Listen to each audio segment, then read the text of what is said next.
Good morning, everyone. Welcome to today's hearing. We're going to continue hearing evidence today from Janice Wray. So I'm going to ask the usher to bring in Ms. Wray, please.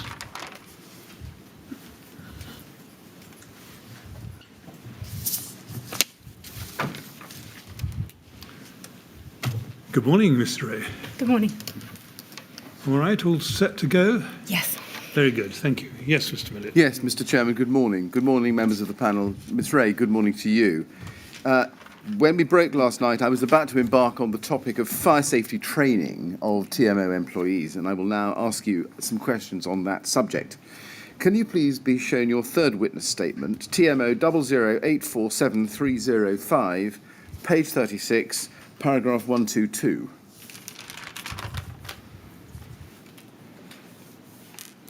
Now, this is under the rubric fire safety training, and you can see in paragraph 122 that you quote extensively from the TMO's policy, JW33, which is an exhibit, and that is, in fact, the TMO fire safety strategy of June 2017, isn't it? I believe so. Yes, it's a draft, which wasn't, as I think you agreed yesterday, in force as at the date of the fire, was it? No, it wasn't. No. You're right.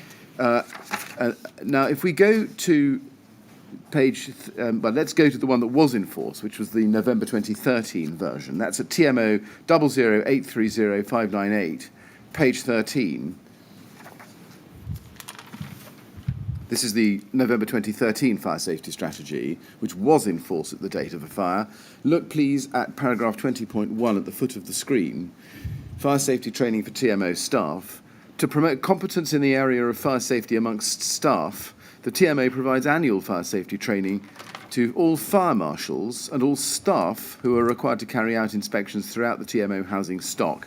The course content is regularly reviewed to incorporate any issues highlighted in the fire risk assessments, etc., but it always has an academic element and a practical element, agenda review to take account of any issues brought up by the assessor. Human resources maintain a record of course attendees, and attendance is mandatory. Now, first, who was responsible for ensuring that staff received the necessary fire safety training? We were responsible for setting it up. My colleague Adrian usually liaised with our external contractor to agree the agenda and set up the courses. So it sat with us, with Adrian and myself. Right. And at paragraph 123 of your third statement, if we can go back to that, please, page 37, as TMO 008473005, page 37. At 123, you say Phoenix Fire Safety Training Limited provided annual practical fire safety training to TMO staff, such as that which took place at the Kensington Resource Centre in January 2017. This training was also attended by neighbourhood officers and community officers. You see that? Yes. Was that the training contemplated by the fire safety strategy, do you think? Yeah, it was one of the courses. Yeah, that's the one referred to. Historically, it would have homed in on fire marshals and people who were on estates in the course of what they were doing inspections or visiting people, so they had better awareness of what to look out for. Yes. Was that training intended for staff who carried out inspections of TMO housing? Yes, it was. And was the training provided to fire marshals different from the training provided to staff who inspected the TMO's housing stock? Actually, no. It wasn't. It was the same course, and it broadened and got developed each year incrementally. Right. Now, the 2013 fire safety strategy suggests that the course content should be reviewed to incorporate risks highlighted in fire risk assessments, doesn't it? Yes. Yes. Was the content of the training ever reviewed to reflect risks highlighted in the FRAs? Yes, it was, and in a fairly practical way, we got to the position where we asked the trainer. We were reviewing the agenda on a yearly basis, but we thought it would be helpful, as well as having a practical demonstration of use of extinguishers, if they visited one of our blocks and he could reiterate what they should be looking out for when they're doing their inspections. So he would talk to them about intumescent strips and cold smoke seals and self-closers and storage, anything at all that they should be regularly monitoring and reporting back on, and things which had been highlighted by the assessment. Right. First of all, when did you, as you put it, get to the position where you asked the trainer? When did that start happening? Actually, I'm probably not best placed to tell you, to be honest. It was something that Adrian led on. Right. I would have advised him that these are the areas that I would like the trainer to focus on. Is this something that we can incorporate into the training? But actually, the dates escape me. Apologies. Right. Who, you say Adrian led on it. Is there a record of the review of the fire risk assessments so that the course trainer would know what to put into the course? I imagine there is, but I don't have it to hand, and Right. I'm sure there. Well, I'm confident there would have been a record of me advising Adrian in writing of the areas that I wanted the course to be extended to include. But do you remember any in particular? Well, as I said, the areas that were coming up in the risk assessments, if there were particular issues with communal doors or any of the fire safety measures that they could reasonably be expected to inspect, we wanted to have a very clear awareness of what to look for and when to escalate. Right. And that's what we were trying to ensure. Did the course trainer, Phoenix, for example, get provided with the FRAs or a selection of FRAs across the estate? No. So it would be up to you or Adrian Bowman. Yes. I imagine Adrian Bowman is who you mean, to filter out from a review of all the FRAs across the whole of the TMO stock to work out for yourselves what it was that the course trainer had to incorporate into the training. Is that how it worked? Yes, It's quite an exercise, isn't it? It is, but we were receiving the FRAs regularly.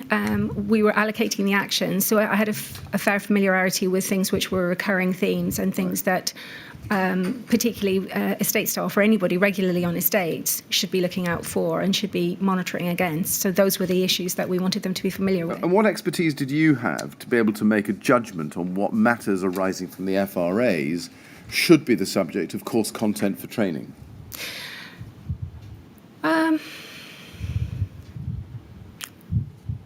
Well, I'd been dealing with the FRAs and the actions coming in from the start of the programme.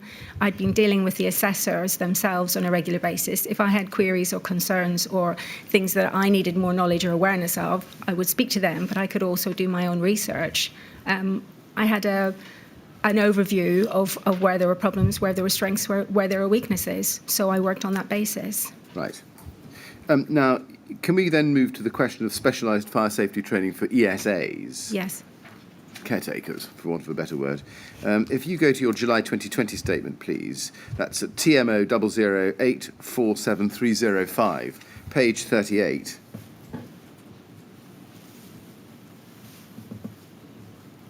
Paragraph 126, you say there, I also recall that in December 2016, a half-day training session was delivered to Estate Services assistants, presented by me with input from Carl Stokes. To supplement the course information already provided, I attached to this statement the case study on communal storage used in this course and a fire safety quiz used at the conclusion of this course. Now, why did you and Carl Stokes deliver that training? Well, I thought it was important, exactly what you were saying, that the estate staff needed to have a very clear understanding of what they should be monitoring and inspecting against and what they should be escalating.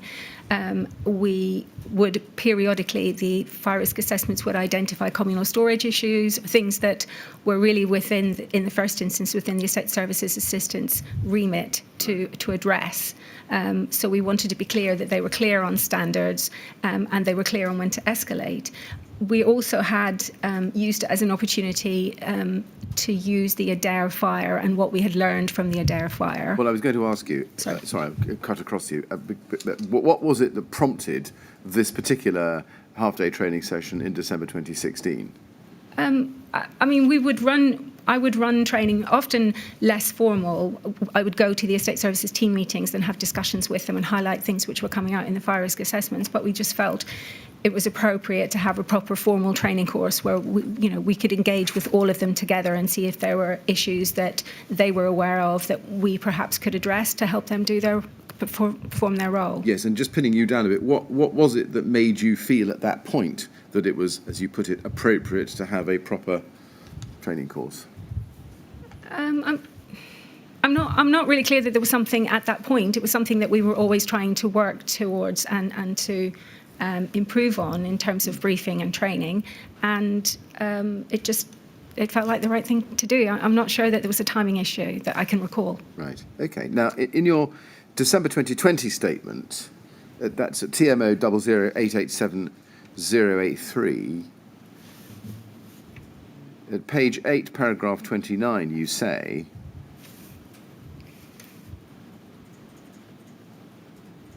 page 8, paragraph 29, you say, following the Adair Tower fire, it was recognised that it would be beneficial to provide our estate and neighbourhood colleagues with additional fire safety training.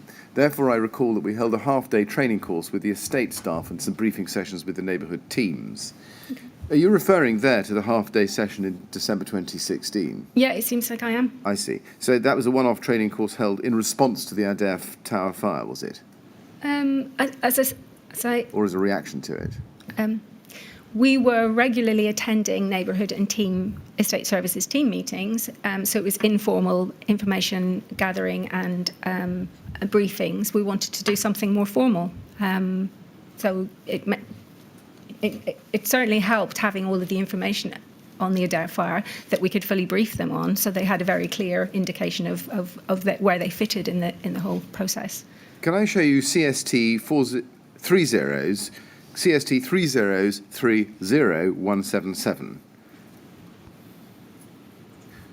This is a PowerPoint on fire safety training that Carl Stokes provided to the inquiry for training he says was carried out on the 2nd of December 2016, and it's headed Fire Safety Training Objectives, and if we scroll down to page 2 you can see a photograph and a heading Adair Tower. Do you recognise this document? Yes, it's my document. Oh, you say it's your document? Yes. So you prepared it, did you? Yes, I did. I see. Did Mr. Stokes contribute to it at all in any respect? Not. I'm sure I would have shared it with him. Just to clarify, the training was something that I set up and I prepared for. I think I prepared all of the documentation, but I would have shared it with him, and he attended and was able to, without sort of formal documentation, he was able to enhance what I was saying. Yes, I see. Can we go to page 21, please? And if you look at that, the heading is Inspection Requirements and Why. Mm-hmm. And if you look at the third bullet point down, it says ESA responsibilities, ongoing visual checks, supply healthy, no defect or defect, highlighted in panel, not vandalised, damaged, etc., no broken call points, break glass units. And then it says signage in place, zone chart, mm-hmm. etc. And there's a picture on page 22 of what looks like an alarm. And on page 28, there's a photograph of a fire safety sign. My question is, were ESAs trained to inspect floor numbering signage as well as fire safety signage? I can't really recall, to be honest. It looks like an omission from this, as far as we can tell. Do you accept that? It probably isn't explicitly stated in here. I would think it likely that we did cover it verbally, but it may not be in the PowerPoint. Thank you. Now, can we go to slide 24, please?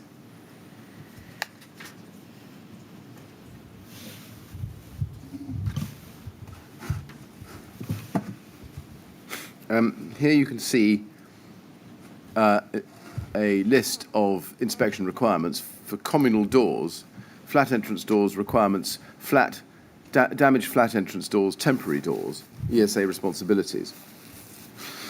And below that on page 25 you can see a photograph of a flat entrance door, as you can on page 26. We can have that, and 27. My question is, were ESAs advised about inspecting self-closing devices on communal doors? Yes, on communal doors they would have been. Yes. And what about flat entrance doors? They would have understood the need to have a self-closer, and where a resident raised an issue with them, they could inspect it, but it wasn't part of their remit to inspect self-closing devices in dwellings. Right. Now, on the subject of inspection, can we look at slide 29, please? TMO inspections procedures. Escalation, how and when, what works well and what could work better. You see that? Yes.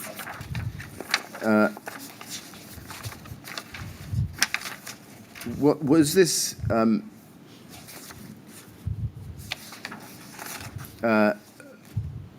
What was the result of that? Those are rather vague statements. What procedures did you actually train your ESA staff on? I think this was an opportunity for the ESAs to engage, to clarify how their inspections were working and any issues that they had. Whether the repairs were being done in a timely way, whether the things they thought needed to be escalated. It was an opportunity for engagement. We wanted the session to be very interactive, and it was important that it was. So this was a prompt, really. Were these inspection procedures documented in anything?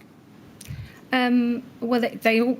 So by that stage, they were using the Palm Top, the PDA. So their inspection, I believe they had a weekly and a monthly pro forma, which was embedded into their PDA, and that's where they recorded the outcome of their inspections. Right. Now, we've seen, admittedly, I think probably in passing, Appendix 1 to the November 2013 fire safety strategy, which was still in force as at June 2017. Yes. That's the caretaker checklist, isn't it? That was in hard copy at that stage, yes, because they hadn't had their Palm Top. How did that relate to ESA inspection procedures as part of the training that you were giving in December 2016? Well, that's the whole basis of making sure that their inspection procedures are still appropriate, right, that they're clear what to give priority, that if there are things that they feel aren't given due regard when they escalate them in terms of response times or whatever, it was an opportunity for them to feed back to us, so I can raise that with repairs managers or whatever. When you were training your ESA staff, did you have regard to the inspection and maintenance regime laid out in the LGA guide? Yes. You did? Yes. Now, can I then turn to some questions on the emergency plan?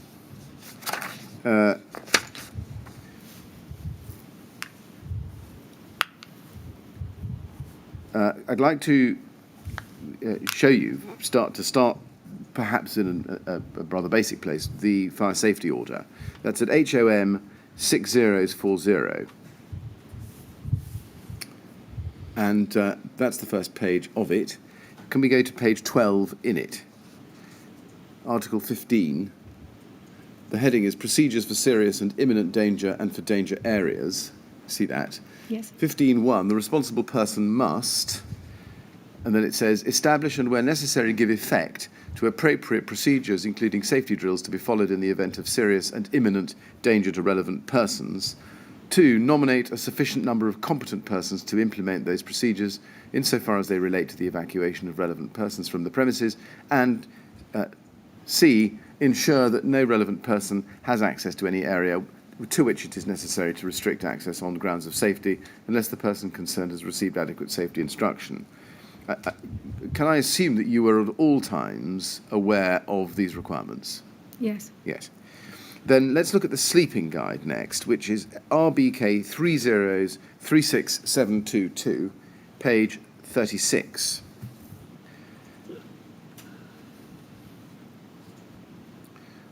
And on page 36, towards the foot of the screen, there's a heading, Emergency Plans, as paragraph or section 4.2, which says this. You need to have an emergency plan for dealing with any fire situation. The purpose of an emergency plan is to ensure that people know what to do if there is a fire and that the premises can be safely evacuated. Just pausing there, were you aware at all times of that piece of guidance? Yes. Yes. Page 37, next page, the guide continues.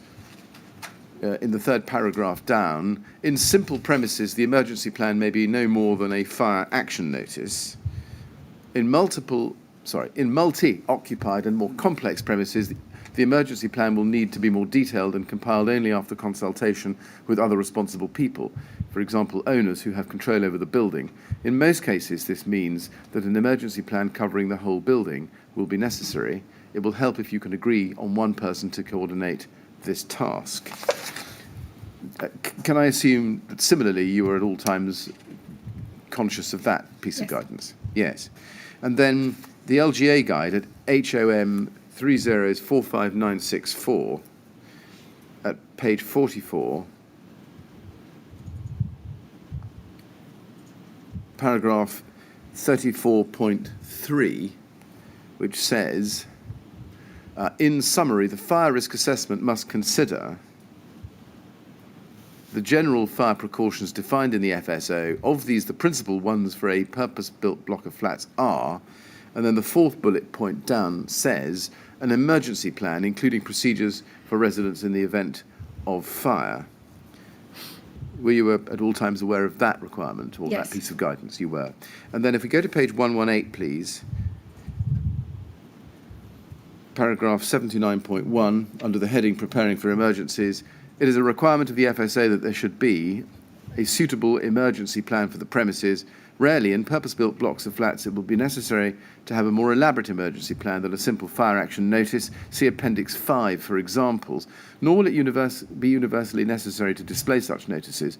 Indeed, it is more common not to display notices, but to convey this information to tenants in other ways, for example, through residents' handbooks and so forth. Again, were you aware of that guidance? Yes. Yes.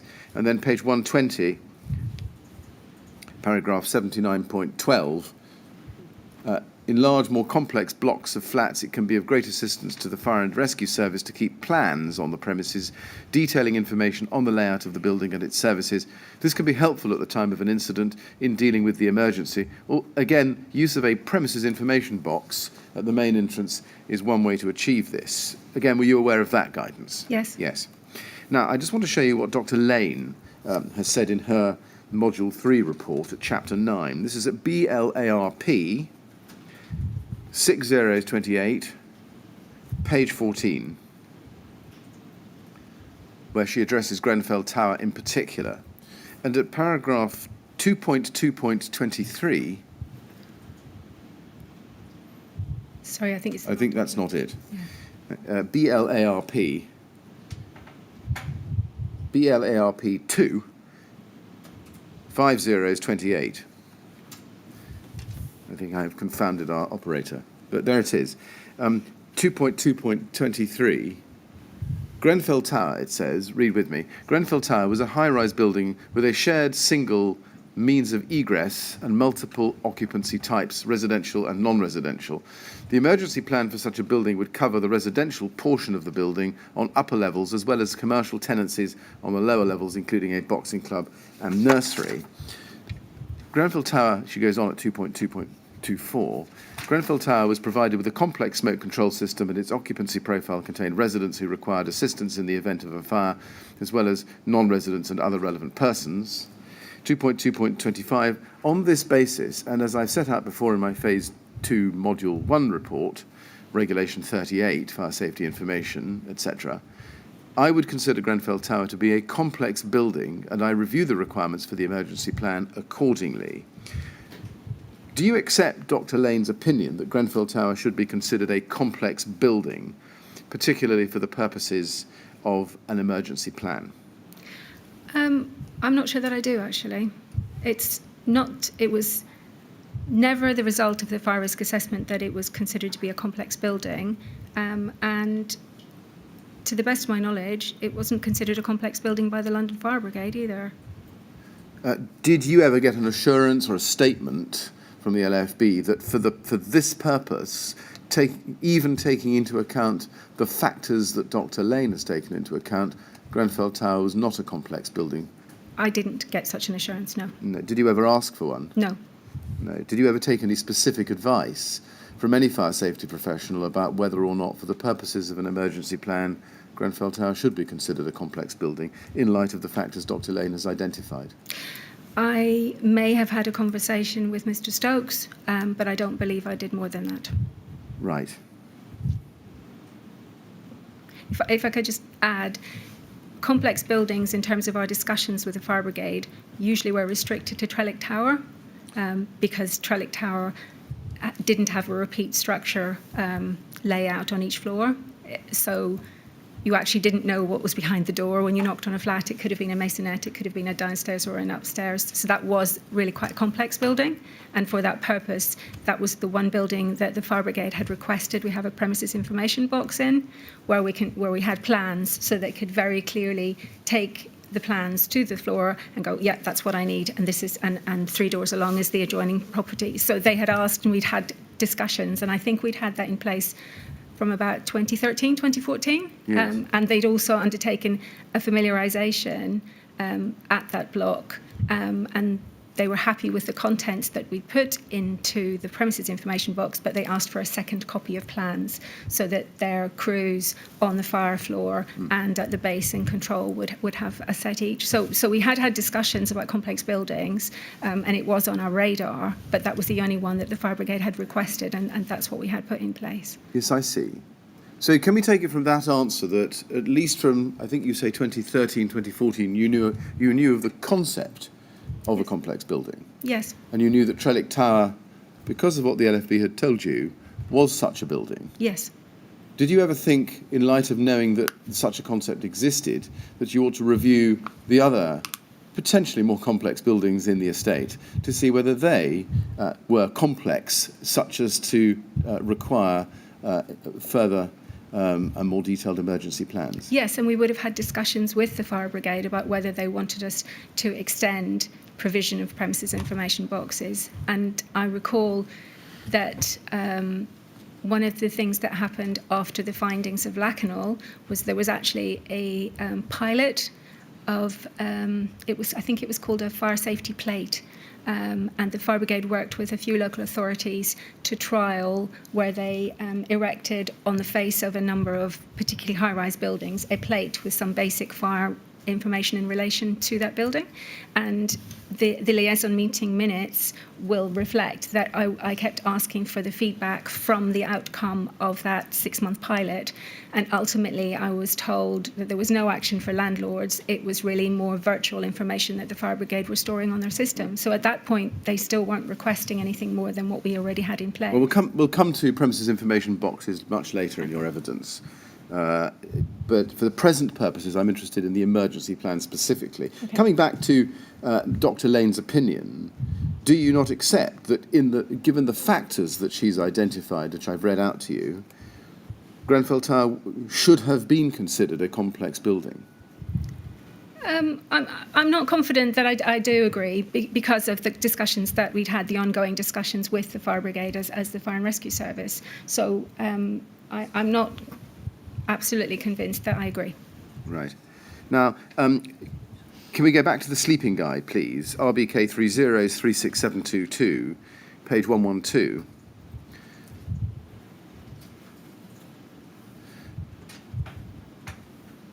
And go to paragraph 7.2, please, on the right-hand side, emergency plans.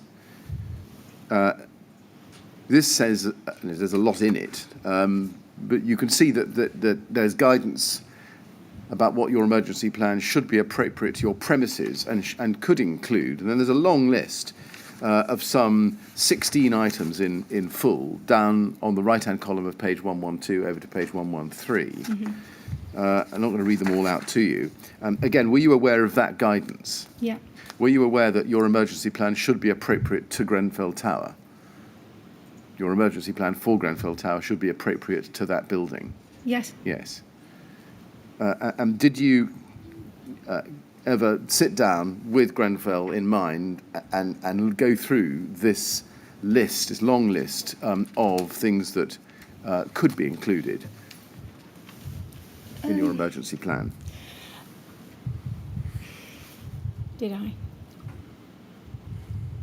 And you may find one or two, but did you actually ever undertake a holistic examination of your emergency plan for Grenfell Tower to see whether these matters had been included? I'm sure I would have considered them, but I don't know that I can confirm what you've asked me, that I undertook a holistic view in relation to that specific block. I mean, it's fair to say, I think, and you can agree with me, that an emergency plan that met all of these points or catered for all of these points would be a document of some substance, wouldn't it? Yes, potentially. Yes. And it would need to be building specific, wouldn't it, clearly? I think it's fair to say that we had very few building-specific emergency plans. I think that is fair to say. Yes, because the majority of our buildings were purpose-built, and we were governed by the LGA guide. We were influenced by we felt that was the appropriate guidance to apply. So, as you know, they had a stay-put strategy, and we outlined the stay-put strategy in a variety of ways, and the Fire Brigade were aware that was our strategy. We would have regular discussions with them about that. Our position was that it's a stay-put strategy. If the fire's in your dwelling, I'm going to cut you off, Ms. Wray, because we are going to come in some detail, step by step, to how the stay-put fits. But I think you agree that an emergency plan that catered for all of these would be a building-specific and hefty document. Potentially, there'll be some themes which are common across all of the stock. Yes. Yes. Now let's look at SAL 6013, please. This is the document we looked at on the first day of your evidence, which is Salvas's review of the TMO's fire risk management system on the 22nd, or dated the 22nd of September 2009. There it is on page 1. Can we go to page 11, please, in that document? And there you'll see under paragraph 9, page 11, paragraph 9, emergency procedures and evacuation plans. And at 9.1 it says lack of / inadequate emergency plans. And then in the bullets under the existing control measures, it says, it is noted from the estate staff quick reference handbook that there is a generic documented emergency plan. This was not available for review at the time of the assessment, and therefore could not be confirmed that it's in accord with recommendations as set out in HM Government Guidance Section 7.2. TMO staff who receive fire safety training are trained to implement local firefighting actions using portable fire extinguishers where they are present at the time and they consider it is safe to do so. Now, as far as you are aware, were there any building-specific emergency plans used by the TMO as at September 2009? We had our minor emergency plan. The principal part 1 relates to cascades and how we deal with emergencies during working day and out of hours. Part 2 was the bit where we tried to retain a level of information specific to the block, which would potentially help the emergency services. I believe that was available in 2009. I know there are issues with the Part 2 not having been updated, but that was around. Yes. We're going to look at that document very shortly. Just so that the transcript has it, it appears to be TMO 10013898, and we'll come back to that in a moment. But if that's the document you're talking about, yes, I believe it's the two-part document. Yes. Yes. Now, if you look at the column in this document headed risk category with controls, 9.1 is given a high risk category, isn't it? Yes. Now, if you look at paragraph 9.3, lack of or inadequate procedure for disabled and or vulnerable persons, it says in the middle column, information as to the location of vulnerable persons appears to be collated by TMO. It could not be confirmed if the information relating to the location of vulnerable persons is up to date. There does not appear to be any formal procedures in place to deal effectively with fire safety issues associated with disabled or vulnerable people. And again, that's got a high risk category, hasn't it? Yes. And further action is required. Now, if we skip forward to the action plan which follows this risk assessment, it's the same document, but page 18 in it. Row 9.1, you can see there, amber. It is strongly recommended that TMO seek confirmation that all emergency plans are in accord with recommendations as set out in the HM Government Guidance Section 7.2, and where found not to be so, that adjustments are made as necessary to fully comply with this guidance. Now, Section 7.2 is what I read to you on the right-hand side of the page of the sleeping guide with those 16 bullet points in it. So it's clear from that that Salvus have fastened on the fact that there's a deficiency. Given that deficiency, was that recommendation ever actioned to your knowledge?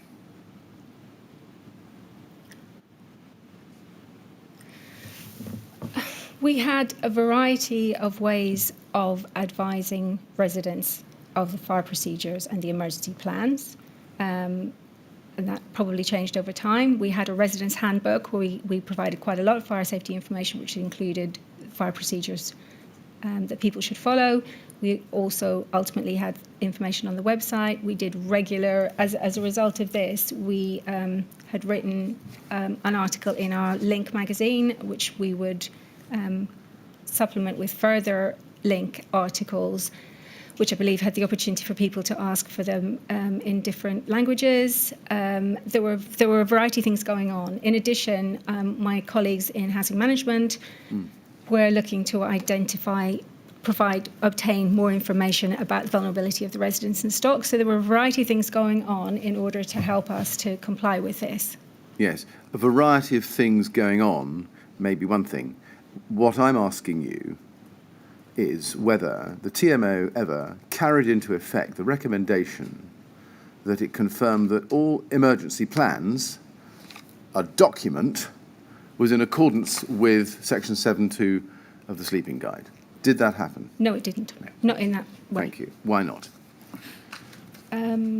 Because we were trying to tackle it the best way that we could, which is provide information to residents, obtain information about their vulnerability, identify those who need assistance, and target them, meet with them, see what help they need. There were things going on to meet it, but not as it states there. But things going on to meet it is all very well, but that's not what you're recommended to do. What I'm not really understanding, and it may be my fault, Miss Wray, is why the TMO simply didn't go to the emergency plans for each building in its stock, look at Section 7.2 and the emergency plans, and bring the emergency plans in line with Section 7.2 for each building. Why didn't it do that? I suspect it was a resource issue. Right. That's a huge bit of work. It is. Or it may not. It may or may not be, depending on the building. But did you ever actually investigate or look for a budget or resource for that particular task? I can't recall. I think we felt we were moving it forward in the best ways that we could with the resources we had available in order to provide better communications and a variety of communications, which hopefully be accessible to people.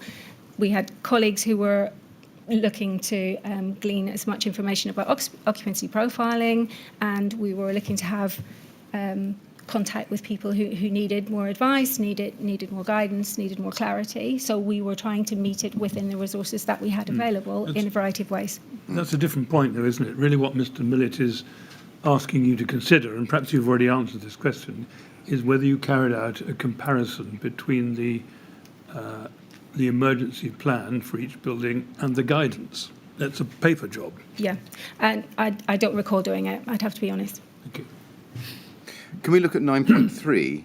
I'm sorry, Mr. Chairman, did you? No. 9.3, same page, page 18. It is strongly recommended that TMO consider development of formal procedures to deal effectively with fire safety issues associated with disabled or vulnerable tenants and leaseholders, and also any employees. This should include a range of options, from relocation in severe cases, with or without potential property adaptations, and fixed fire suppression systems, to the provision of specific personal emergency evacuation plans in those less serious cases. See also recommendations in HM Government Guidance and Building Regulations Approved Document M. Now, you can see from that got a priority rating 4, but a red, you see? Yes. So that was high risk. Now, formal procedures to deal effectively with fire safety issues associated with disabled or vulnerable tenants, leaseholders and employees. Was that ever done in the context of the emergency plan or an emergency plan for any building? So the answer to your question is no, not directly, but to give context, as I stated, my housing colleagues were attempting to get information on the vulnerability of the residents. Our position on this was that the housing colleagues were the people in regular dialogue with their tenants and their leaseholders. They knew to refer any health and safety or fire safety concerns or issues that were expressed to them to me and to Adrian. And when they came to our attention, we would investigate further. And there were a number of people, small number of people for whom Peeps were drafted. There were a number of people who had sensory issues where their means of being alerted to a fire was amended so that it suited them. We worked with some hoarding people in order to provide earlier warning. There were a variety of things that we were doing in order to meet this requirement. Yes, but as you can see, the recommendation, which is strong, with a red, is that the TMO consider development of formal procedures. Did the TMO ever consider the development of formal procedures to deal with fire safety issues associated with disabled or vulnerable tenants or leaseholders? Not formal procedures as such. There was always a recognition, and certainly I've got disabled colleagues for whom we did carry out Peep, so we were aware of the Peep process, and there were a number of residents for whom that was done. But we were always mindful of the fact that we didn't have any staff or any resident staff, so we would be quite restricted in what we could offer. That didn't stop us doing it. That's why we were trying to give people who, if they needed better means of being alerted to a fire, could evacuate themselves or at least get themselves to another compartment. We were working along those bases because we felt that would help and meet the requirements. Right. I mean, the answer to my question is no. So the next question is, did the TMO actively decide not to develop formal procedures as strongly recommended, or did it fall by the wayside? It didn't. I don't believe there was a decision ever to not develop formal procedures. It's quite a complex area, and sometimes we didn't have significant information about the occupancy profile, so that's one issue.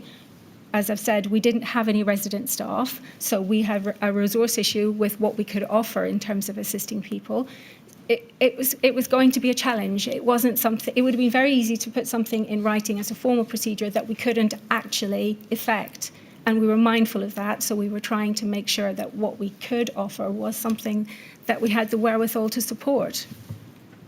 Right. Well, we'll come back to see what you did do later on.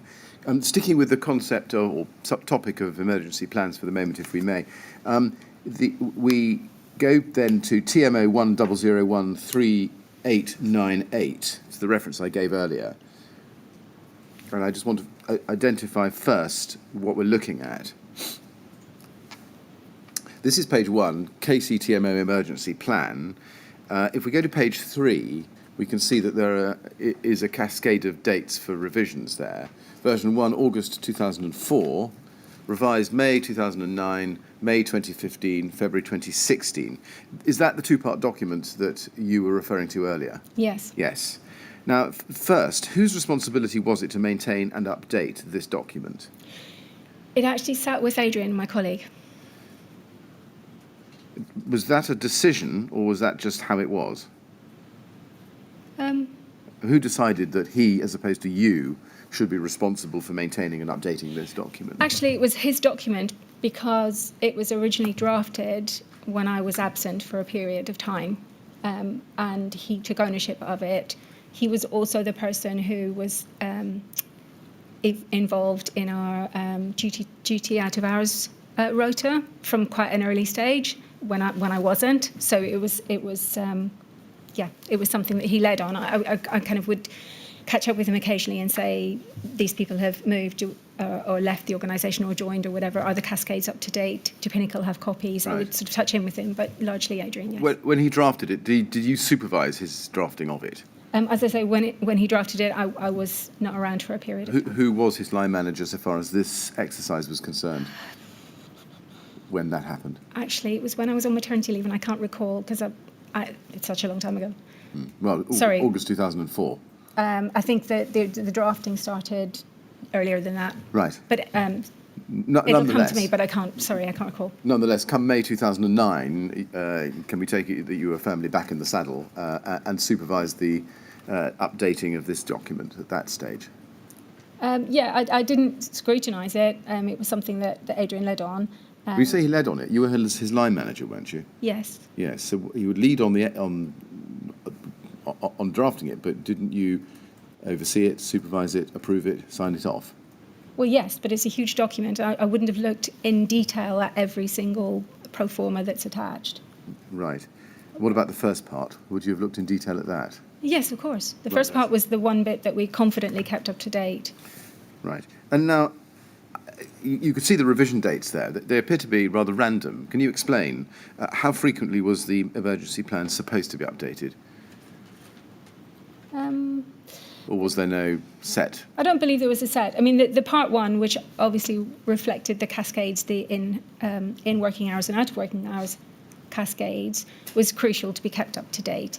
And it was always being updated. I think these dates refer to the subsequent pro formas. Now you can see the first one was dated August 2004. That's before the RRO came into force, isn't it? Yes. Do you know what triggered the creation of the document at that date, that stage? I don't. I think we realised that it was something that we needed to produce. Right. But I'm not sure there was particularly a trigger. We'd been aware of it some time, but it was quite a big piece of work, and it was finding the time to. Now, in May 2009, the sleeping guide had been in force, so far as guidance is ever in force, for some 3 years. Was the emergency plan updated to reflect in any way the requirements of the sleeping guide? I'm not convinced it was, no. No. And May 2015, you've now got not only the sleeping guide but the LGA guidance. Was a revision or review done of the existing government or local government guidance at that stage so as to make sure that the emergency plan reflected it? I'm not confident that happened either. And what triggered the revision in February 2016, only some 9 months or so after the previous revision? I'm sorry, I can't recall. All right. Now, do you remember whether the emergency plan was supposed to be relied on for dealing with a fire? It was a minor emergency plan, so it was for minor incidents within the housing stock. It could well have been a fire, it could have been an outage of one of the utilities, it could have been a leak or a flood or a variety of, it could have been a crime, whatever. When you say it was a minor emergency plan, do you mean it was overall a minor emergency plan or just the part dealing with fire? No, I mean it was an emergency plan for the TMO to deal with minor emergencies, because anything more than a minor emergency, particularly where rehousing was required, would not have been able to be provided within the resources the TMO had access to. Can you just help me with this? On Yes. the face of it, having looked at the front page, it is a sort of TMO-wide emergency plan. Was it approved by someone at a more senior level?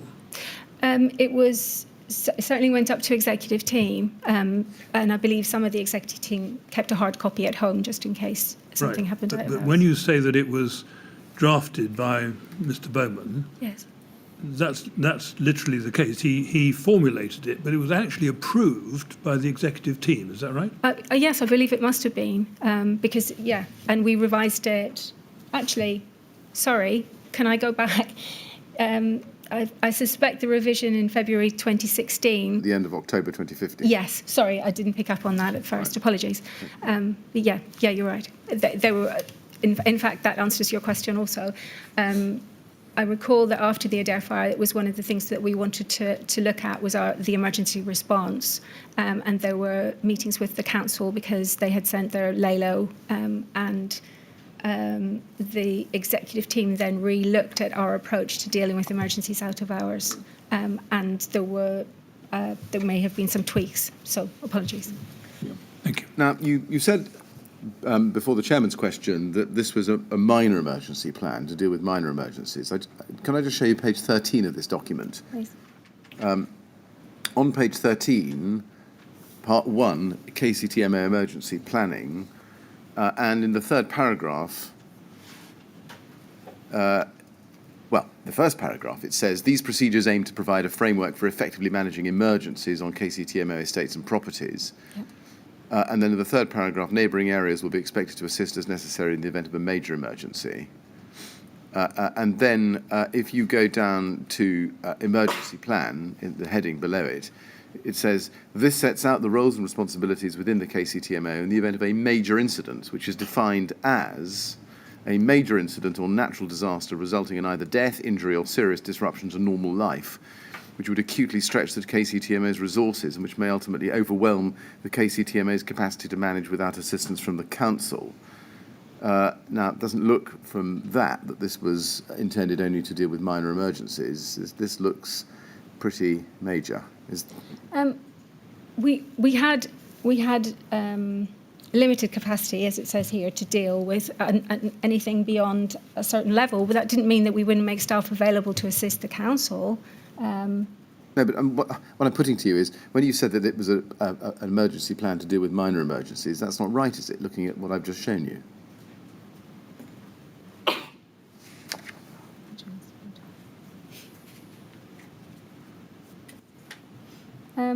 Well, it was always intended to be a minor emergency plan because we knew our limitations and we knew, and because the council was the freeholder for the stock and had a much more comprehensive emergency plan and access to significantly more resources, particularly in terms of rehousing, then it wouldn't be reasonable to expect us to do more than we could.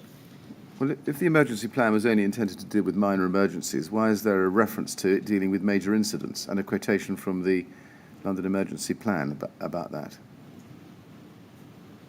Can I scroll down a bit, please? Yes, do. That's page 3. We can look at the bottom of page 13, please. That can be looked at. Okay. I suppose it's got to be read in conjunction with the reference to the local authorities definition that a major incident. Clearly, if our resources are overwhelmed, then we would need to revert to RBKC, and we don't have a significant amount of resource. So when I say minor, that doesn't mean it's difficult to define. It's just trying to set out what we could do within the resources we had in the event of emergency, and beyond that would have to be escalated to the borough. Now, if we go to fire itself, we can see that there is a reference in this to a fire on page 34, Yep. where there's a checklist for fire. If we can just go to that. Yep. And it says checklist fire, and then there's you might call a cascade of questions and events. And item 7, question 7, is will residents have to be evacuated? Action liaise with on-site staff. So clearly the emergency plan did contemplate a fire, and within the context of a fire did contemplate the possibility of the evacuation of residents, didn't it? Well, that's always a possibility, depending whether the fire brigade's decision, once they've arrived and done their assessment, is to evacuate. Yes, but all I'm putting to you is that within this emergency plan, fire is included, and within that, the possibility of evacuation of residents. Yes, as you can see. But can I just say that most of this is written really for the duty officer. So it's questions for the duty officer who's on duty when the incident happens to think, okay, have I done this? Have I consulted this person? Who have I needed to advise? And so will residents be evacuated? The way that the person who's remote and on duty that evening will get that information is by liaising with the on-site staff. I'm just clarifying that. Yes, thank you. And then if we go to page 39, you can see part 2, property details. That's just the heading for part 2, which then follows. And within that part, if we go please to page 145, this is the part of part 2 which deals with or covers Grenfell Tower, Lancaster West. Can you see? Yes. Was this intended to be a building-specific emergency plan for Grenfell Tower? It was intended to collate relevant information that the emergency services or anybody else would require. So it was meant to be a source of information and contribute to emergency planning. Right. Just looking at page 145, you can see that the number of dwellings is 120. It's right, isn't it, that as at May 2015 and certainly by February 2016, it was 129, wasn't it? Yes, This was- I think everyone is aware that this wasn't updated Yes. when it should have been. Yes. Yes, and indeed that's already been found. But can you explain why this was never updated, and indeed does not appear to have been updated completely for many years? No, other than it was something that Adair and I discussed the need to do. He was very mindful of keeping the cascades up to date because that impacted on who got called when there was an emergency and instigated a whole load of processes which were really important. And we knew this needed to be updated, and it just never quite got to the top of his agenda, unfortunately. Did you or Adrian Bowman ever consider whether this emergency plan, so to speak, for Grenfell Tower, or indeed any of the others in part 2 of this document, met the guidance contained in section 7.2 of the sleeping guide that we looked at earlier? No, I don't believe we did. Why is that? I can't give you an answer. I Should have done, shouldn't it? Yeah, we certainly should have made in reference to it, but many of our blocks were purpose-built, so it wouldn't be the only guide that we would have referred to. Well, they may be purpose-built, but they wouldn't all be purpose-built in exactly the same way, would they? Well, no, but that's why there was a specific pro forma for each of the major blocks. Exactly. Yes. So there's nothing here, for example, about how people would be warned in the event of a fire, or what residents should do if they discover a fire, arrangements for safe evacuation, or any of the other matters in the sleeping guide, paragraph 7.2 we looked at, dealing with what should happen to residents in the event of a fire. No, but we've been publicising information on the emergency plan, on the procedure to follow, on causes of fire and what to do about them in the handbook, in the link, in all of the other publications to new residents whenever they sign up, etc. So there is something happening. I take your point that it's not joined up, but we do have methods of communicating with residents about their fire procedure. And yes, this clearly is outstanding. Yes. I mean, not to put too fine a point on it, Miss Wray, this document was not only never updated, but was woefully inadequate, given the requirements of Section 7.2 of the Sleeping Guide, which by February 2016 had been around for 10 years or so, and the requirements of the LGA, and also the requirements of the recommendations by Salvus in 2009. Yeah. Yeah. And can you account for that? No. I want now to turn, please, to the question of evacuation planning. Can we look at a copy of the LGA guidance at HOM 45964?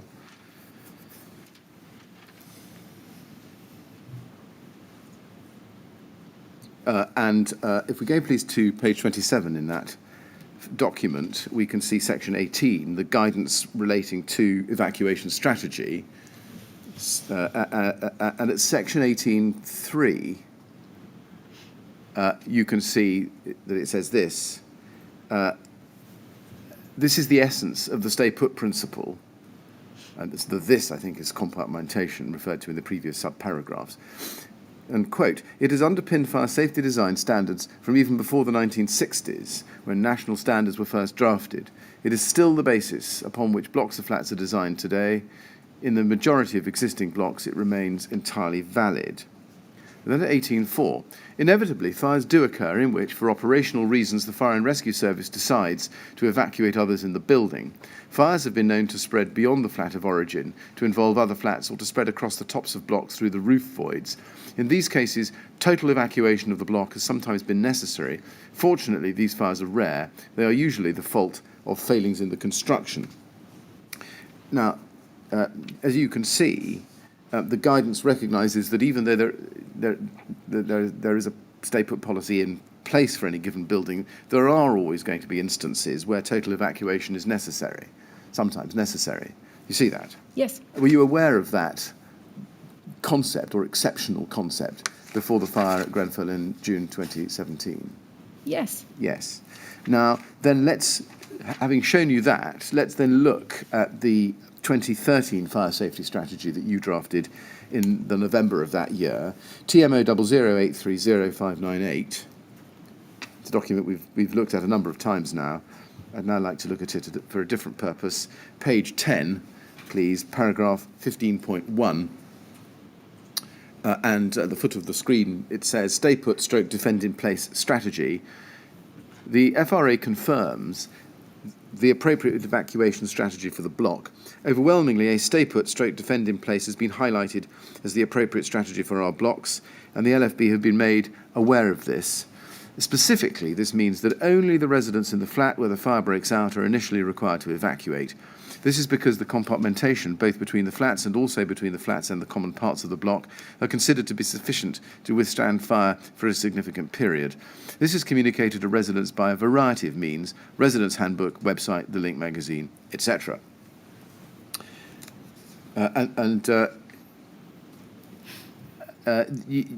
It goes on underneath that later on to deal with doors.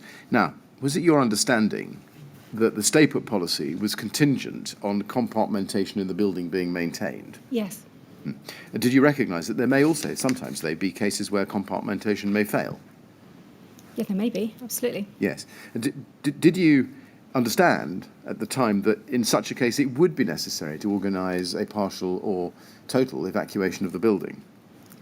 It would be necessary for the fire brigade to come and make an assessment, and if they decided that partial or total evacuation was required, then they would instigate that as the Fire and Rescue Service. And that's the information that I would generally convey to residents when I was explaining the stay put strategy. Right.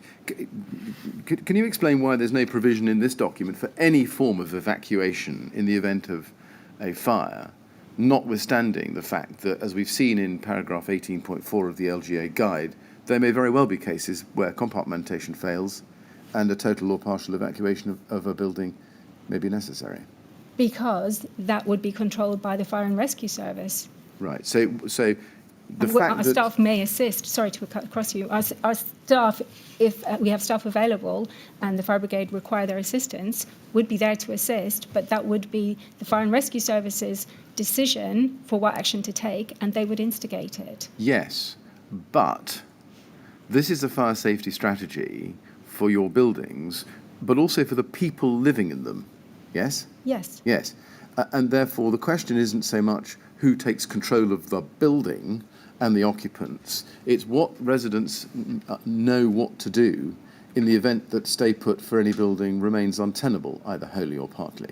And sorry, that was the point I'm making, that when I communicate with residents, this is an internal strategy that goes to the fire brigade, doesn't particularly go to residents. When I communicate with residents, I'm always very clear that stay put means if your flat is not affected by fire, you should initially be safe to stay put. However, if you choose to leave, you can. When the fire brigade attend, they will make an assessment, and if they feel a partial or total evacuation is required, then they will lead on that. That's always what I have put in my communication with residents. The residents probably would never have seen this strategy, so that's why it isn't covered in here. So can we take it from that answer that, as I think you accept, the TMO's fire safety strategy never contained anything which would contemplate a total or partial evacuation of the fire of any building in the event of a fire, because that was regarded essentially as the LFB's business, not the TMO's business? Well, I wouldn't put it quite like that, but you're right, it's not explicitly stated. No. Now, you've referred to the Adair Tower fire in October 2015 a number of times. It's right, isn't it, that at that fire the LFB organised a partial evacuation from the building, having abandoned stay put in part? Total evacuation, I believe. Or even total. I think, in fact, it's part. But never mind. That doesn't matter. But the fact is it happened, isn't it? Yes. Right. And also in April 2017, do you remember that the fire at Trellick Tower Yes. Occasioned a partial evacuation? Yes, and some of the residents self-evacuated. I think the fire brigade evacuated a very small number of dwellings in the staircase. Yes. So can we take it from that by June 2017 you not only knew but had experience of the fact that stay put was not an immutable and unchangeable strategy, but was on occasions departed from by the LFB? Yes, and that's the point I'm making. That's their judgment. They're the professionals. They're the emergency services. So that's their judgment when they come to do the most appropriate thing. Yes. So let me put it slightly differently. Notwithstanding the way in which paragraph 18.4 of the LGA guidance is phrased, which is sometimes you need a partial or total evacuation, notwithstanding the presence of a stay put policy in a building. In fact, by June 2017, you personally had experience of 2 total or partial evacuations in your blocks. Yes. Yes. And in both cases, certainly in the Trellick case, the fire was contained within the dwelling. Yes. So that was a choice that the brigade made. And that's entirely the Yes. point that I'm making, that it's for them to make a judgment. And if they feel that's the appropriate thing to do, they're the emergency services. Sorry, Yes, I'm putting to you something much more simple, which is the rarity factor. You knew by June 2017 that abandoning stay put, wholly or partly, was not never land. It sometimes happened, and it happened to you twice. Yes, I Yes. think everybody knows that. Yeah, well, thank you. And so the next question is, let's then look at the 2017 fire safety strategy, which was examined and I think signed off by the executive team the day before the fire on the 13th of June 2017, TMO 0084734.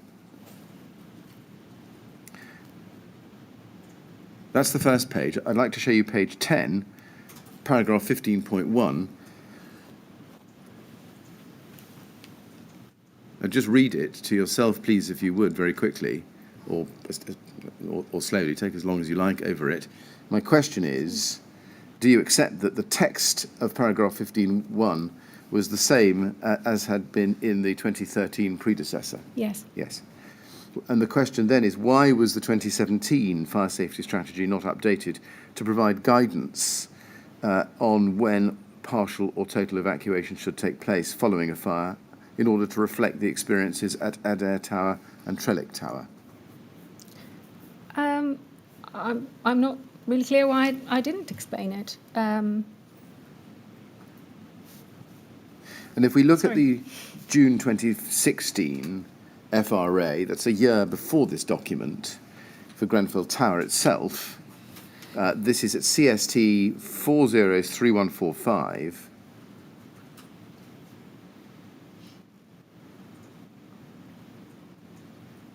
That's, as you can see, the June 2016 FRA for Grenfell done by Carl Stokes, the last one he did before the fire. Mm-hmm. If we go to page 5 in that document, it sets out what he calls the evacuation strategy for this building. You can see it there at the foot of your screen. And he says there, for the residents of this building, there is a stay-put evacuation strategy. This means the residents can remain within their dwelling during a fire incident in the building, unless the fire is in their dwelling or that their dwelling is otherwise affected by the fire, in which case they should immediately evacuate their dwelling and call the fire and rescue service. The fire service or TMO employees will arrange for a general evacuation of the whole building at any time if this is appropriate to do so. Did you provide that information or that statement to Carl Stokes to include in his fire risk assessments? No.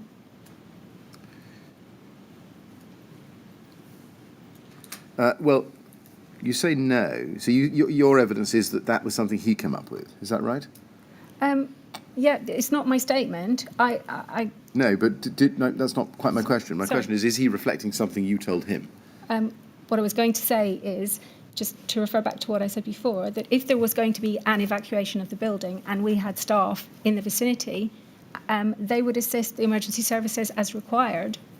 They wouldn't instigate an evacuation, certainly not a fire-related evacuation. There may have been another kind of evacuation that was required because of, I don't know, because of power outage or because of some other, or I don't know, carbon monoxide leak or a number of reasons, in which case staff would be brought from across the borough and would actually have to door knock and assist people and do the best they could. Well, but no, that's not my statement. No, I certainly can understand that in the event of the need for evacuation because of something to do with something else, like a flood or a gas leak, where the fire service may not be involved, that is one thing. But this is dealing with fire, isn't it? This is what should happen in the event of a fire. In the event of a fire, I'm sorry, I just keep reiterating, in the event of a fire, the Fire and Rescue Service are in charge. It's absolutely, they're the professionals. We will all do what we're asked to do by them. Again, if we have TMO employees around and available and on site, and the Fire and Rescue Service make a request of them for assistance, they will assist, but there's no kind of formal training or no particular role. It's just that, in good faith they will. Right. And I know that they have. What did you, I'm assuming you read this? Yeah. Yes, and it's not entirely dissimilar, if I can put it that way, to the text that we see in Carl Stokes's other FRAs earlier for Grenfell Tower. What did you understand that this sentence meant when it says TMO employees will arrange for a general evacuation of the whole building at any time if this is appropriate to do so? I just didn't interpret it that way. My view, very clearly, that I keep reiterating, is that is the fire service's responsibility to call the shots and decide what's appropriate. And if we have staff who are available, they will do as they're bid. And that's how I perceive that. In terms of general evacuation and TMO employees, it would have been a non-fire related matter. You say it's not how you read it. Well, how do you read the words TMO employees will arrange for a general evacuation of the whole building?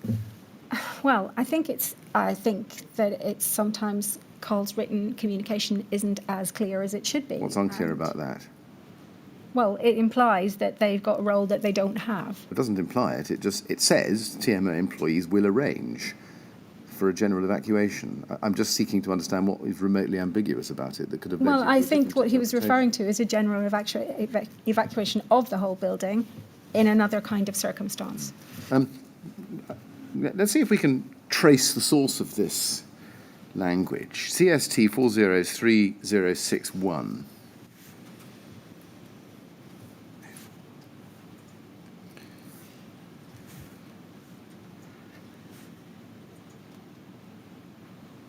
Now, this is a letter I've shown you before of the 27th of September 2010, which followed Carl Stokes' meeting with you at the Hub on the 24th of September 2010, the day after you had told him that he had won the medium programme tender. We went through that before. Now, can I ask you in that letter to go to page 3, please?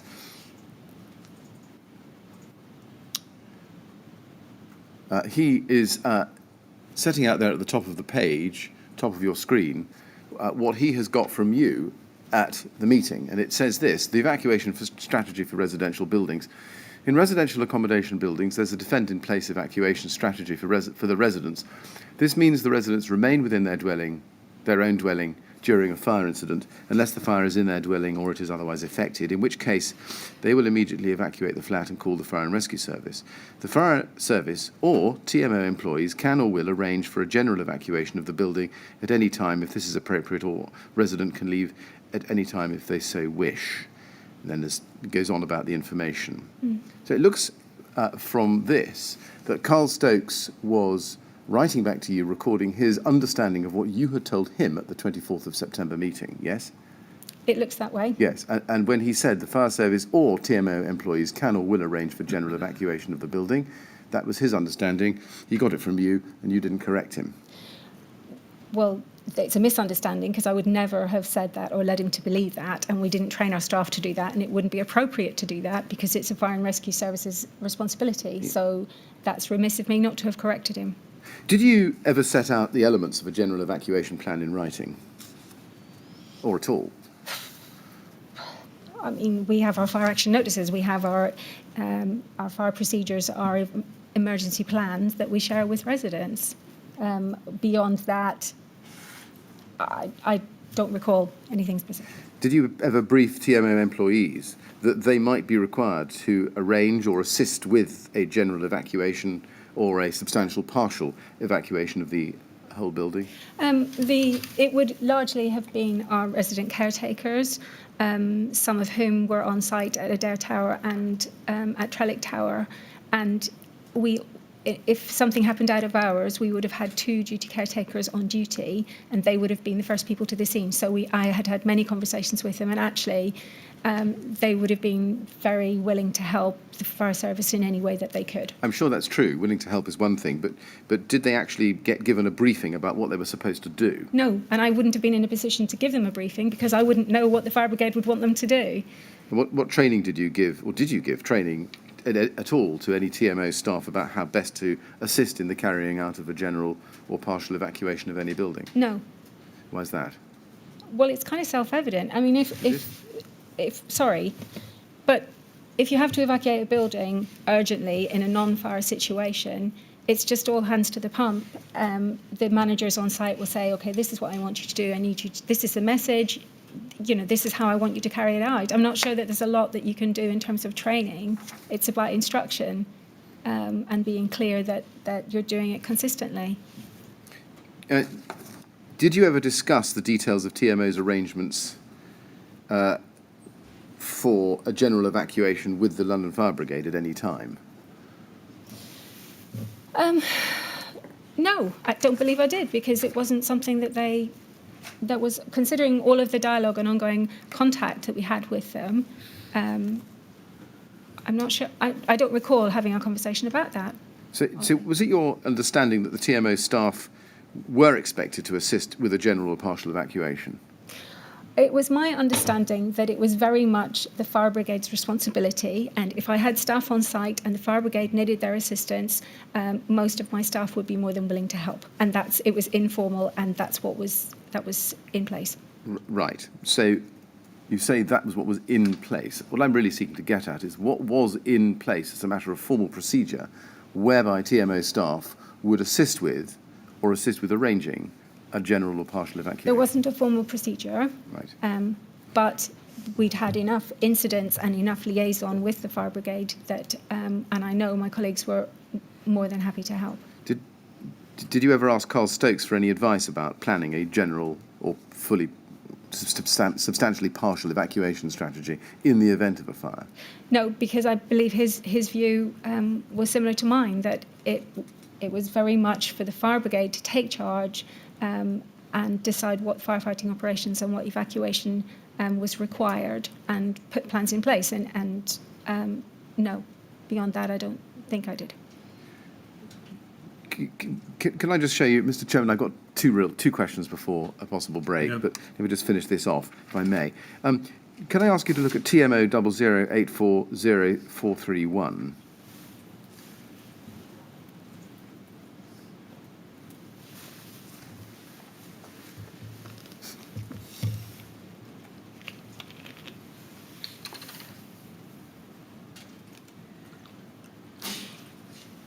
This is your note. It's a paper which you presented to the Health and Safety Committee on Adair Tower, 31st of October, and you set out some detail, a great deal of detail about the fire. And then in the fifth bullet point down, you say this: the fire strategy for this, in common with almost all TMO blocks, is a stay-put strategy, which means that only the residents in the flat where the fire originates need evacuate. Initially, other residents safely inside their flat will generally be safe to stay put. Once the fire brigade attend, they make an assessment and decide whether additional evacuation is required, and if necessary, facilitate this. And then you say, brackets, assisted by any TMO staff who are present. So those words in brackets there, was that a reference to a plan, or was it just an observation that if any TMO staff happened to be on hand, they would help out? The latter. The latter, I see. We've seen the FRA, well, at least the June 2016 FRA. Do you know why you allowed Carl Stokes to say repeatedly and without qualification in every single FRA for Grenfell Tower from 2010 onwards that where appropriate the building would be evacuated, where you hadn't taken steps to ensure that the TMO staff could carry out an evacuation, and you hadn't discussed that with the LFB? No, I can't give you an answer. Mr. Chairman, is that a convenient moment? Yes, very well, thank you. Ms. Wray will have a break now, and we'll resume, please, at 25 to 12. And as before, please don't talk to anyone about your evidence while you're out of the room. All right? Thank you very much. Yes, you'd like to go to the usher, please.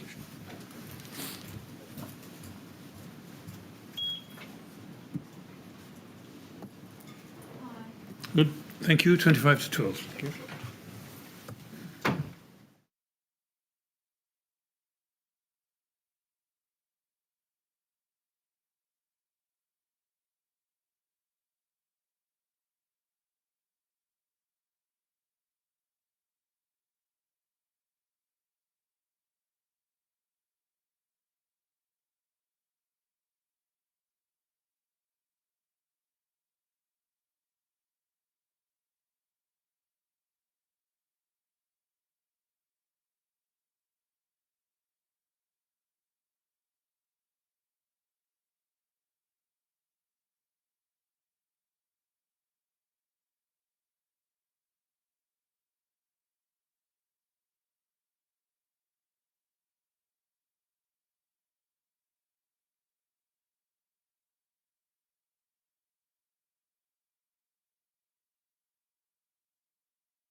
Yes, would you ask Ms. Wray to come back in, please?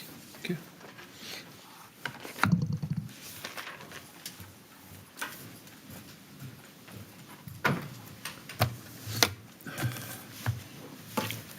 Right, Mr. Wray, ready to carry on? Yes. Good. Thank you. Yes, Mr. Thank you, Mr. Chairman. Ms. Wray, I want to ask you now some questions about vulnerable residents and evacuation planning for them. Can we start by looking at your third witness statement, please, at TMO 00847-305? And go in that, please, to page 34, paragraph 112.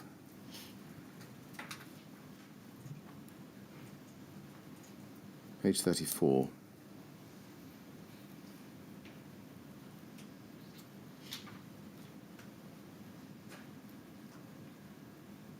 Thank you, yes.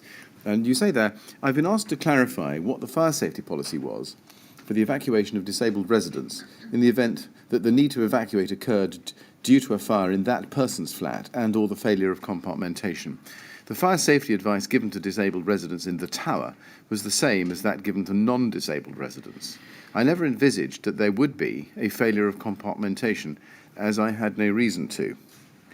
Now, what about where compartmentation didn't fail, but a disabled or vulnerable resident had a fire in their flat and had to leave? Assuming that set of facts, what special plans did you have in place for those residents? When I was made aware of residents with any particular needs, usually Adrian or I, or we might have asked Carl Stokes to make contact with the resident, identify what the issue was, if it was in relation to sensory issues or changes to the detection, if it was about being alerted to a fire, or if it was about responding to a fire. I can think of examples where we did provide pieces of kit which enabled people to be alerted, and then they were able to self-evacuate.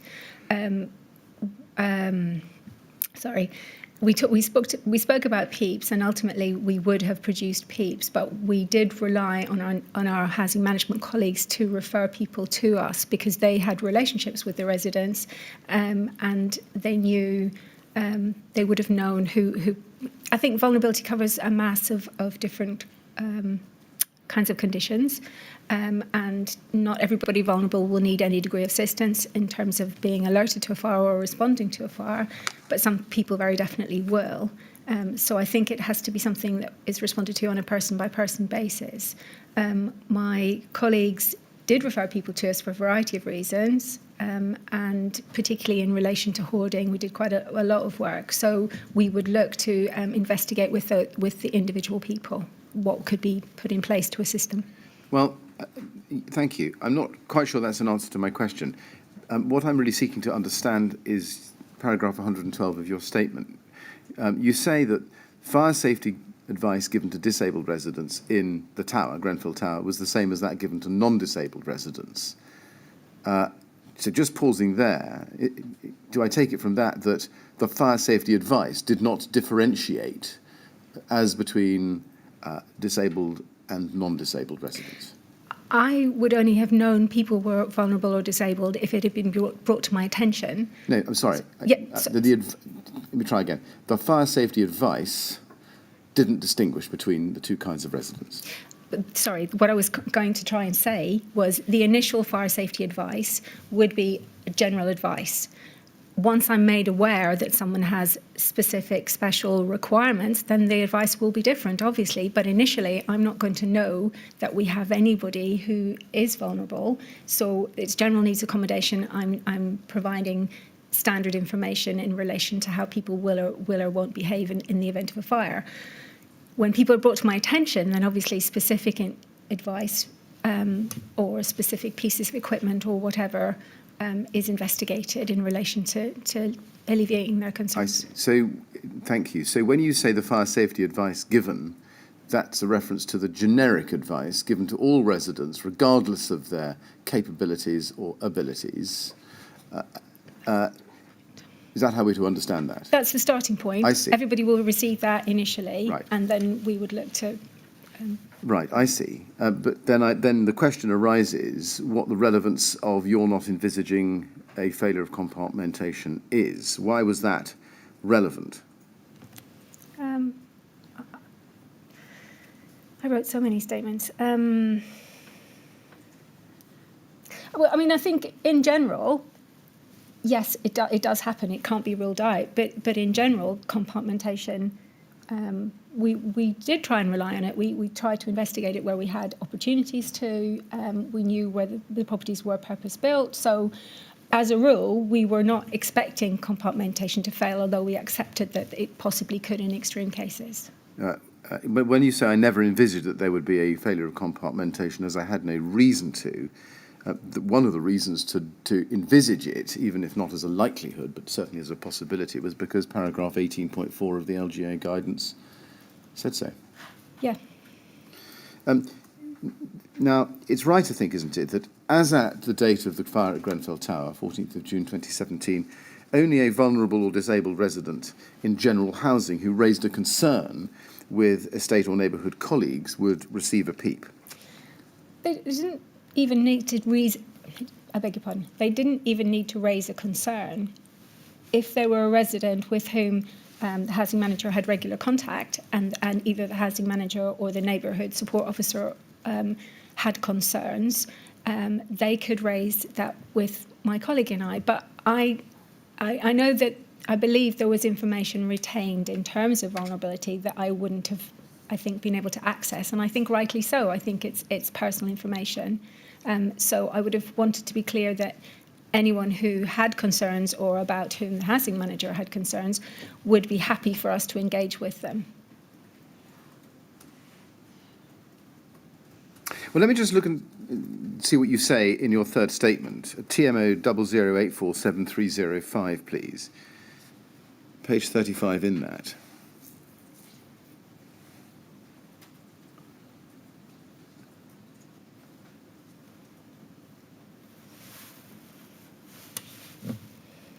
You say at paragraph 114, I've been asked to provide more information on the TMO's intention to produce personal emergency evacuation plans, PEEPs, for vulnerable and disabled residents. I've also been asked to set out the extent of my knowledge and involvement in this plan. PEEPs were generally targeted at workplace and occupational settings and not residential dwellings. Additionally, the health and safety team were not routinely advised of the location of vulnerable residents or those with disabilities. If vulnerable residents or disabled residents raised concerns with my estate or neighbourhood colleagues, we would have visited that resident and or asked the fire risk assessor to visit and sought an LFB home fire safety visit. Now, it looks from that evidence that it was up to the vulnerable or disabled resident to raise a concern with the TMO, which would then trigger a visit and a discussion. Is that right? It's not. I have worded it wrongly because I know for a fact that in relation to hoarding residents, that was we became aware of those from our neighbourhood support colleagues, and where they were particularly concerned about the vulnerability and the ability of that individual to get out in the event of a fire and the increased fire loading. They came to us proactively with that information, and we then did visits and made recommendations. So I haven't really outlined this clearly. Right. Well, I'm just going on your wording, but looking at what you say, if vulnerable or disabled residents raised concerns, what kind of concern there would trigger a referral for a PEEP? If they just had concerns about fire safety generally, and any kind of, it wouldn't have to be some terribly high level concern. If they had some anxiety about how they would behave in the event of fire, how they could protect their family from fire, then we would have engaged with them. I see. And in what circumstances would an estate or neighbourhood officer know when to make a referral for a PEEP for a resident in general housing? In general, my impression was that the housing officer had quite good relationships and ongoing and regular contact with the people, probably not all, but many of the people in their patch, and developed relationships and knew those who might be anxious and those that were not, and were dealing with them in all sorts of ways and referring them to all sorts of support services. So they're probably in a better position than me to know who to refer. So your position was one of impression based and entirely reliant upon the judgment of the ESAs and neighbourhood officers? The neighbourhood officers particularly. On a case-by-case basis? Yes. So there was no set procedure or system in place which would govern what circumstances would trigger a referral for a Peep? No, we would consider anyone who vulnerability was brought to our attention. And also with my colleague who would do the sign-ups with new residents, she was also aware of the need to highlight any concerns. Right. Did you realise that neither Nicola Bartholomew or Siobhan Rumble realised that they could refer somebody for a Peep? I think what I need to say is that we didn't use the term Peep. There are far too many acronyms in housing, so it was probably not a term that was widely used. But particularly in relation to fire safety, then we would brief our colleagues in housing management on a regular basis. We would talk to them about the outcome of the fire risk assessments, and that would be something that we would also raise with them. I'm sorry. Did you realise that neither Nicola Bartholomew or Siobhan Rumble realised that they could refer somebody for a personal evacuation plan? Personal emergency evacuation? Yeah, no, my point is that Peeps, the term Peeps wasn't one that we tended to use with housing colleagues. We said if you have anybody who's got concerns about fire safety, any issues in regard to fire safety, it was kind of more general than that. If they're worried about how they would evacuate, if they're unclear, or if they've got anxiety, or if they've got any concerns at all, please raise them with us. Did you ever prepare a Peep, personal emergency evacuation plan for any resident? I don't believe I did. I've certainly prepared some for colleagues, workplace colleagues. Yes, I'm talking about residents in general housing. You never prepared one yourself? No, I didn't. Carl Stokes told us that he had prepared two in the period of 7 years during which he was a fire risk assessor. Do you know how many others were prepared by you or by your team? No, I don't. And just to go back to what I said earlier, that we were trying to assist people, and sometimes it was that they didn't have the right kind of detection. They might have had sensory issues, that they may have just needed more confidence about what to do if there was a fire in their dwelling, just get to the next compartment. There were lots of conversations being had, and there was advice being given, which may not have been documented as a Peep because it wasn't to that degree of detail. Well, let's just see if we can look at some of the guidance to see what good looks like, if I can put it that way. Can we start with INQ 30147332? Now, what I'm going to show you, Ms. Wray, is the Fire Safety Risk Assessment Supplementary Guide.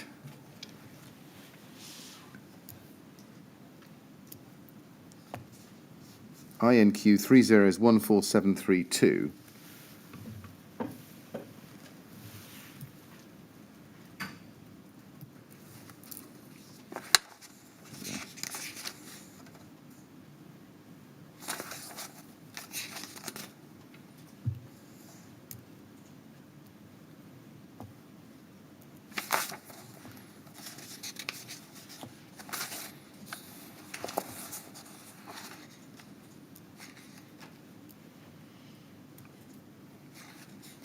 No, right. Well, were you familiar with a document called the Fire Safety Risk Assessment Supplementary Guide, Means of Escape for Disabled People, dated 2007? You were? Yeah. You were aware of, and you were aware of the requirements, were you, that the responsible person must provide a fire risk assessment with an evacuation plan for all individuals on the premises, including disabled persons? Mm-hmm. Yes? Yes. Yes. And that it shouldn't be dependent on the fire and rescue service. The evacuation plan should not be dependent upon the fire and rescue service. Right. Yes? Yes. Yes. And also that the Disability Discrimination Act 1995, which I think was replaced by the Equality Act 2010, required organisations and employers to ensure that disabled persons could leave a building safely in the event of a fire. Yes. Yes. And also that those responsibilities apply to all buildings where the RRO applied. Yes. Yes. Yes. And that would therefore mean all general needs accommodation. I think you agree. Yes. Yes. Did you ever rely on the guide or look at that guide to refer to evacuation planning for general needs accommodation within the TMO stock? I looked at all of the guides, but I couldn't understand how I could facilitate more than what we were already doing, because we didn't have a resource, we didn't have any staff, we didn't have anyone who could sit. Even in terms of the specialised housing, where we were being quite rigorous about regular assessments of individual residents and regular site visits and regularly reminding them of their fire procedure, the agreement was the fire brigade was we would document those residents who would require help and put it in a fire docs box, and the brigade would come take that information and assist those people to evacuate. Even in those locations, we did not have staff who could assist. You say you didn't have anyone who could sit? Assist. Oh, assist. Right, okay. It was transcribed wrongly. Let me show you the LGA guide, HOM 304594.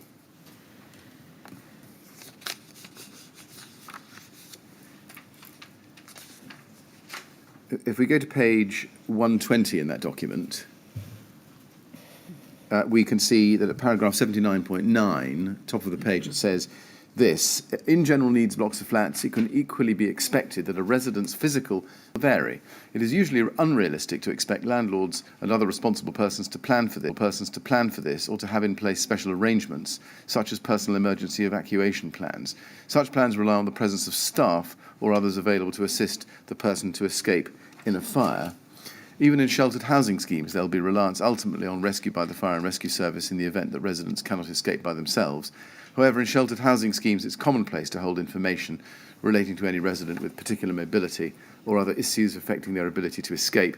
This can be made available to the fire and rescue service on arrival at the premises, for example, by keeping it in a premises information box, which can only be unlocked by the fire and rescue service at the main entrance. Details of any residents using oxygen or other medical gases are usually kept with this information. It is not realistic to expect such an approach to be adopted where there are disabled people and others requiring assistance in general needs block. Any attempts to keep information of this kind must be updated regularly, as inaccurate information could potentially be more harmful than no information. And then 79.12, I've read to you already this morning. And I think you said earlier you were familiar with that part of the guidance. I'm assuming you also that you were familiar with the rest of the guidance on this page. Yes. Yes. To what extent did that guidance that I've read to you inform your strategy for dealing with vulnerable or disabled residents in general housing within the TMO stock? Well, it did inform it. I mean, we did feel that this was the most appropriate guidance for the majority of buildings that we had, that they were purpose-built, that they were stay-put, and we would still endeavour to provide advice and assistance and sensory pieces of kit,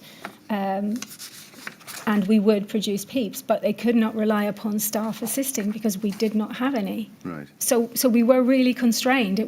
We weren't deliberately, willfully ignoring the problem. We were trying to do what we could to assist. And where somebody vulnerable had family who could assist, then that was certainly helpful.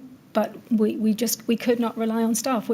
I think we maybe have one member of resident staff, and in those days we probably had 200 members of staff. Right. One was resident. We had 2 people on duty out of hours to cover all of the stock. I think it's important to emphasise that we couldn't see how else we could resource it, or we couldn't see what else we could do. So we were trying to do what we could to make sure that people could escape to a separate compartment, or if there were things we could do to alert them to a fire so that they could self-evacuate. But it was really a challenge. Did you seek to justify the approach you've just identified in your answer by reference to paragraph 79.9 of this guide, consciously? No, I don't think so. Right. Were you ever conscious that there might be an element of inconsistency between the sleeping guide on the one hand and the LGA guide on the other when it came to Peeps in general needs high-rise buildings? Of course. You say, of course. I can see that there's a complete conflict between them, but I genuinely believe that this was the appropriate guidance for the majority of our properties. It's the kind of issue, I think I said before, that when this was being produced, there was significant consultation across the sector, and I did raise a number of issues, and I think disability was one of the issues that I did raise. So we were hoping across the sector that this would be able to resolve lots of ongoing issues, leaseholder doors, all of our kind of perennial things which were problematic. And this, I mean, this is the advice that it gives, but it still doesn't, I still would want to have produced Peeps, and where I needed to, I believe that we did. But often we had to stop short of that because we didn't have a resource. We didn't have anyone who could physically come and take people out of the building or assist or use evac chairs or any things that you can do in occupational settings, which is, we had a wheelchair-bound lady in our office for a long time, and we were able to have an evac chair, have it serviced regularly, train our staff, review the Peep, keep a list of her medication, do all the things that we knew that we had to do, but that realistically wasn't something that we could do on a big scale in general needs accommodation. So is the answer to my question yes? That I knew there was a discrepancy? Yes. Yes, sorry, apologies, I thought I'd already responded to that. Given that you knew there was a discrepancy, did you make a choice as to which of the two governing guides you would follow? I genuinely still believe... No, did you make... Sorry, because I've had your answer about what you genuinely still believe. What did you make at the time, as a matter of fact, a conscious choice about which guide to follow? I made a conscious choice to apply the guide that I thought was appropriate to the environment that was there and to the type of buildings that we were talking about. And is the two long answers you've just given me about 79 the rationale for choosing the LGA guide over the sleeping guide? Sorry, I can only reiterate that I believe that the purpose-built guide is the appropriate guide for these blocks. Now, I want to ask you about some events in 2009. Okay. Can I ask you, please, to be shown RBK 30's52528?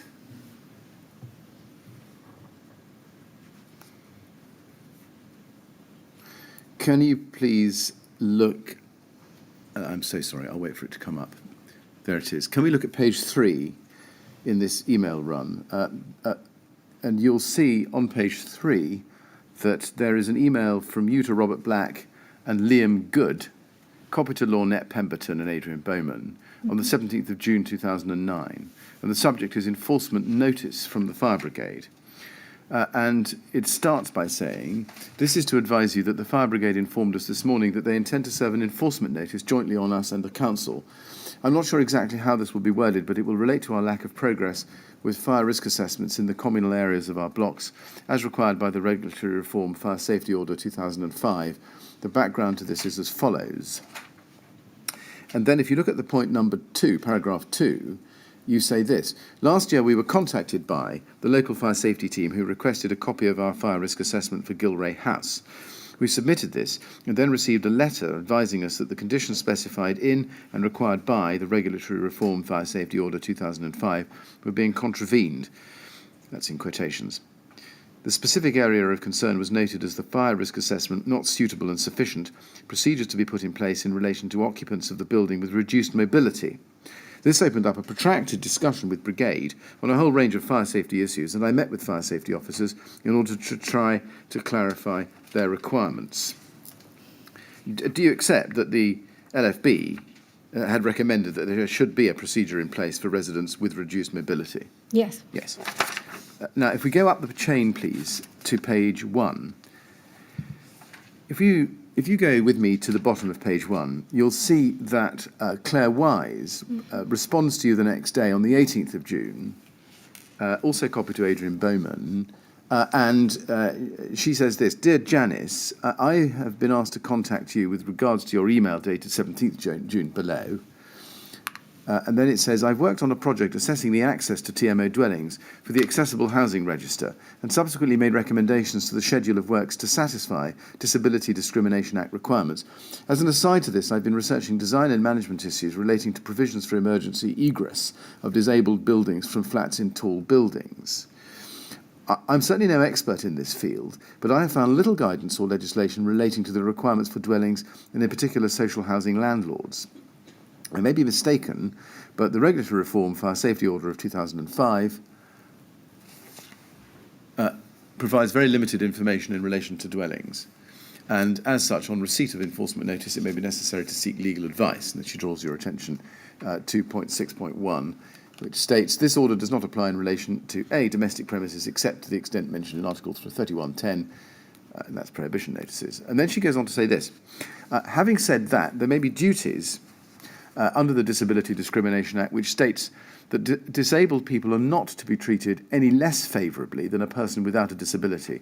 That would therefore mean that if an evacuation plan is in place that would not be suitable for a person with disabilities, then an alternative provision for disabled people needs to be in place. I would also argue that the Council should address this under duties in the Disability Equality Scheme. My feeling is that for provisions for domestic premises, including communal areas, has slipped through the net in relation to legislation and good practice guidance. And then she goes on to explain why that is. And then she says,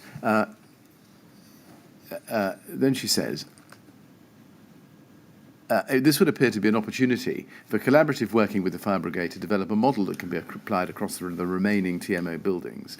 I'd like to stress that I'm not an expert in this field. I would, however, have an interest in assisting with resolving this matter. Can I suggest we meet to discuss the progress so far and consider a plan of action? Now, first question is, did you accept Claire Wise's offer of assistance?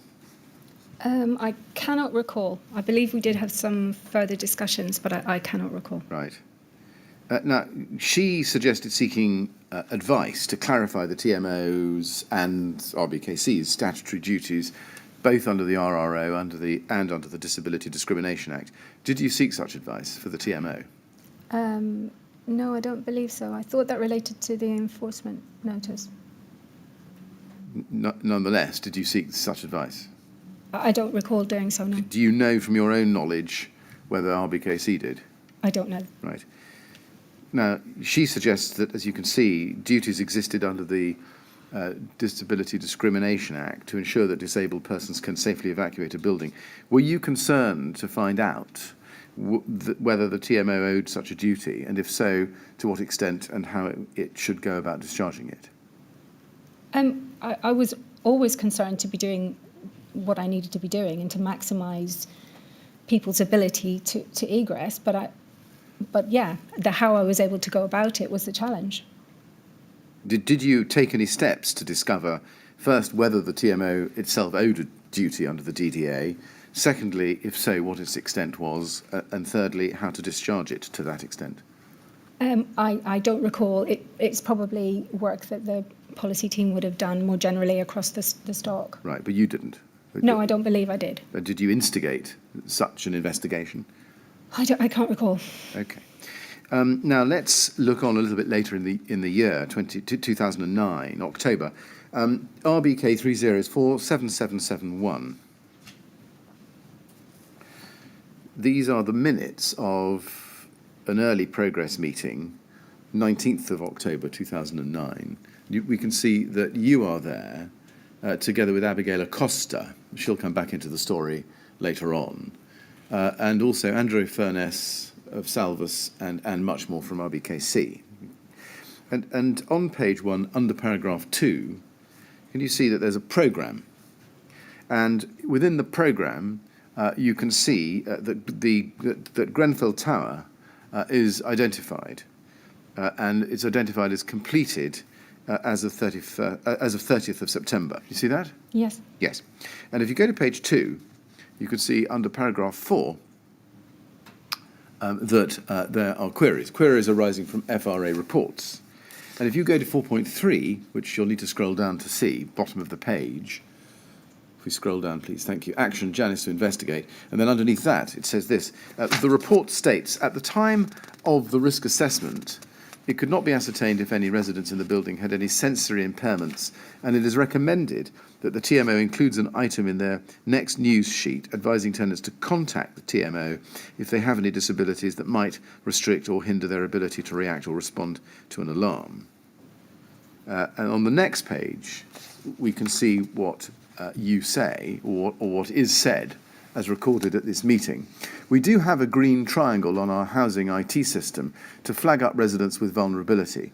Also, there is a resident profile exercise in hand, and we have a TMO2U service to vulnerable residents, all existing ways of flagging up vulnerable people. Do we need to go further than this? AF advised that if that's Andrew Furness, advised that if the assessor could be given information in relation to the locations of vulnerable residents and their vulnerabilities before they assess the block, this will make the assessment much more comprehensive. AA, that's Abigail Acosta, agreed to investigate if IT could extract this information for World's End Estate so that it could be given to Salvus in advance of the assessment starting next Monday. Now, was there any discussion, do you remember, about providing the assessors with information about vulnerable residents in blocks which had already had completed FRAs, such as Grenfell Tower? I don't recall one. Why was that? I have no idea. Do you accept that at least from October 2009, you yourself were aware of the need to provide assessors with information about the location of residents with vulnerability? Yeah, it seems so. And in other words, not just employees, not just staff, but residents? Yes. Yes. And also that the TMO should maintain a system, and in fact did maintain some kind of system for recording vulnerable residents. Yes. Yes. Now, moving on in time, SAL 6047, this is an email from Andrew Furness of Salvus, 5th of January 2010, to the LFB, Nicholas Coombe, relating to Defend in Place strategy and policy meeting. And if you go to page 2, please, in that document, and look at the, I suppose it's the third paragraph down, it says, trouble is many clients do not know. Can you see that? Yep. Trouble is, many clients do not know who they have in their buildings, and the risk assessors either have to make a professional educated guess, or some I've come across ignore occupiers' response entirely, putting into the too difficult box. We do try and get the info, but sometimes we rely on a bit of luck that occupiers are in when we visit. RBKC TMO have little or no knowledge of occupiers of their premises, and thus we've gone for appropriate compartmentation, dwelling detection / warning route, supported by detection in higher risk areas, Lacor's guide, and have advised them to find out about their tenants and take appropriate steps if disabled / vulnerable persons are known to occupy, e.g. visible warning system plus AFD in all common areas, plus the above, assist them to create Peeps. Do you agree, or did you agree, with Salvus's assessment of the position as at January 2010 as described there? I don't know that I'm in a position to say, to be honest, because any information that was being collated out of my site, so I don't know how successful it was or what percentage of the stock they had completed. Maybe we did know very little, but I suspect that may not be the case, because Andrew Furness hadn't spoken directly to my housing colleagues, and I certainly hadn't passed him back any detailed information. Well, that was my next question, Ms. Wray. Was this question ever discussed No. as between you and Mr. Furness? No. Right. And to your knowledge, nobody in your staff either? No. Right. Did you yourself take any steps to ensure that you had improved information on vulnerable residents in TMO managed properties, general housing needs? Me, myself, I probably did not, because it would not have been for me to obtain the information. There were generally initiatives in place, and I know there were always discussions about tenancy audits and various things where lots of information could have been gleaned, and that was sort of happening in the housing side. Right. Where Mr. Furness says have advised them to find out about their tenants, can you assist? What advice had Mr. Furness given you, or to your knowledge anybody in the TMO, about finding out about their tenants? I think he's referring back to the minutes that you've just showed us. Right. Moving on then, can we look please at the 23rd of June 2010 letter from Carl Stokes we looked at earlier in your evidence. It's at CST 401887.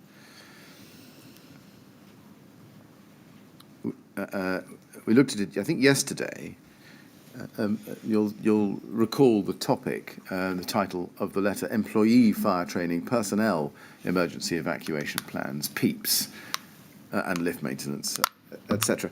In the first paragraph, you can see that he refers to the meeting the previous day, 22nd of June, and we covered that. But he goes on to say, when completing any fire risk assessments for buildings under the control of the Tenants Management Organisation, TMO, etc., and where TMO employees are present in the buildings, the information in this letter will be used as the basis of the fire training and fire warden selection. The information on lifts will be used in the relevant section for fixed installations, etc. And then at the end he says the Peeps documents again will be used as evidence in the disabled persons section. Now, looking specifically at that last sentence, Peeps, do you recall whether he advised you that Peeps were to be used for residents as well as staff? I'm sure that he did. You're sure that he did? Sure Now, he did. if we go to page 2, under the heading of Peeps there, you can see that he says, the suite of personal, well, he calls it personnel, but one never quite knows. The suite of personnel emergency evacuation plans, Peeps, documents you showed me are the ones used as best practice in the HM government guidance documents for risk assessment. So by using these documents, you are following the guidance in the government risk assessment guides and therefore best practice. Now, these are, I think, the documents that you exhibited to your 24th of January 2020 statement. Yeah. Is that right? Most likely, yeah. Yes. And just for our reference purposes, that's TMO 008625889. And there are, I think, 10 documents you exhibited, aren't there? JW1 to JW10. Yeah. Yes. Do you remember what you discussed about those documents with Mr. Stokes? What was the thrust of the discussion? Well, just that where we were undertaking Peeps, that's the format that they would follow, that we would complete. Right. So there'd be a letter, a personal record sheet, a questionnaire, a reception sign, and a risk matrix, for example. That was the plan. And was the plan to use those documents not only for staff but for not only for staff but for residents? Where Peeps needed to be recorded, the plan was to use those as the basis. We might have looked to refine them if they were too unwieldy, but that was the plan, yes. I see. You say where Peeps needed to be recorded. So that was the suite of documents that you would use where you needed to create a Peep for a resident? Yes. I see. Now, if we go to page 3 in this document, he says this, just after number 9, from the information above, the lifts in these buildings would be suitable to be used by disabled persons as a means of evacuating the premises, and the TMO asset register / system holds all the premises address, servicing dates of lifts, etc. Did you understand that the lifts were to be used to evacuate disabled persons? No. This is a point of disagreement between Mr. Stokes and I. I was very clear that they were not firefighting lifts or evacuation lifts, and discussions with my then senior lift engineer had clarified that.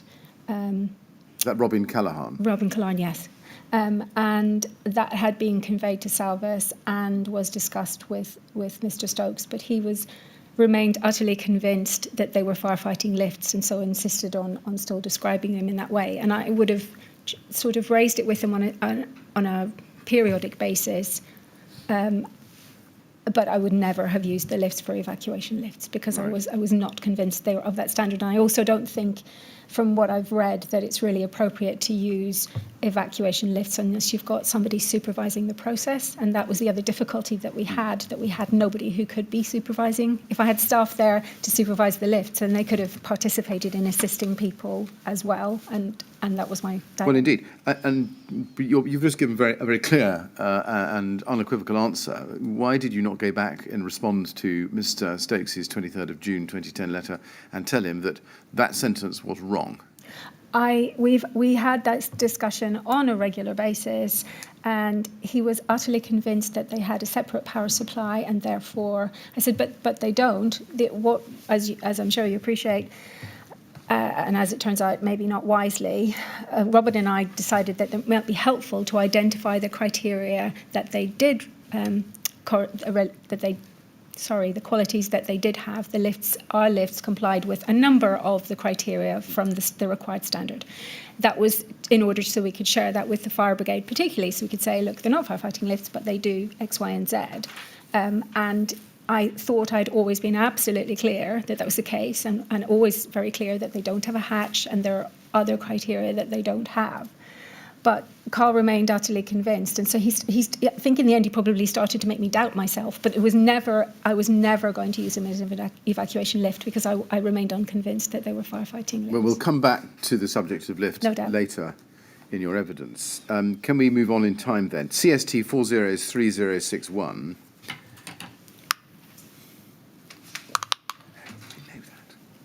Yes.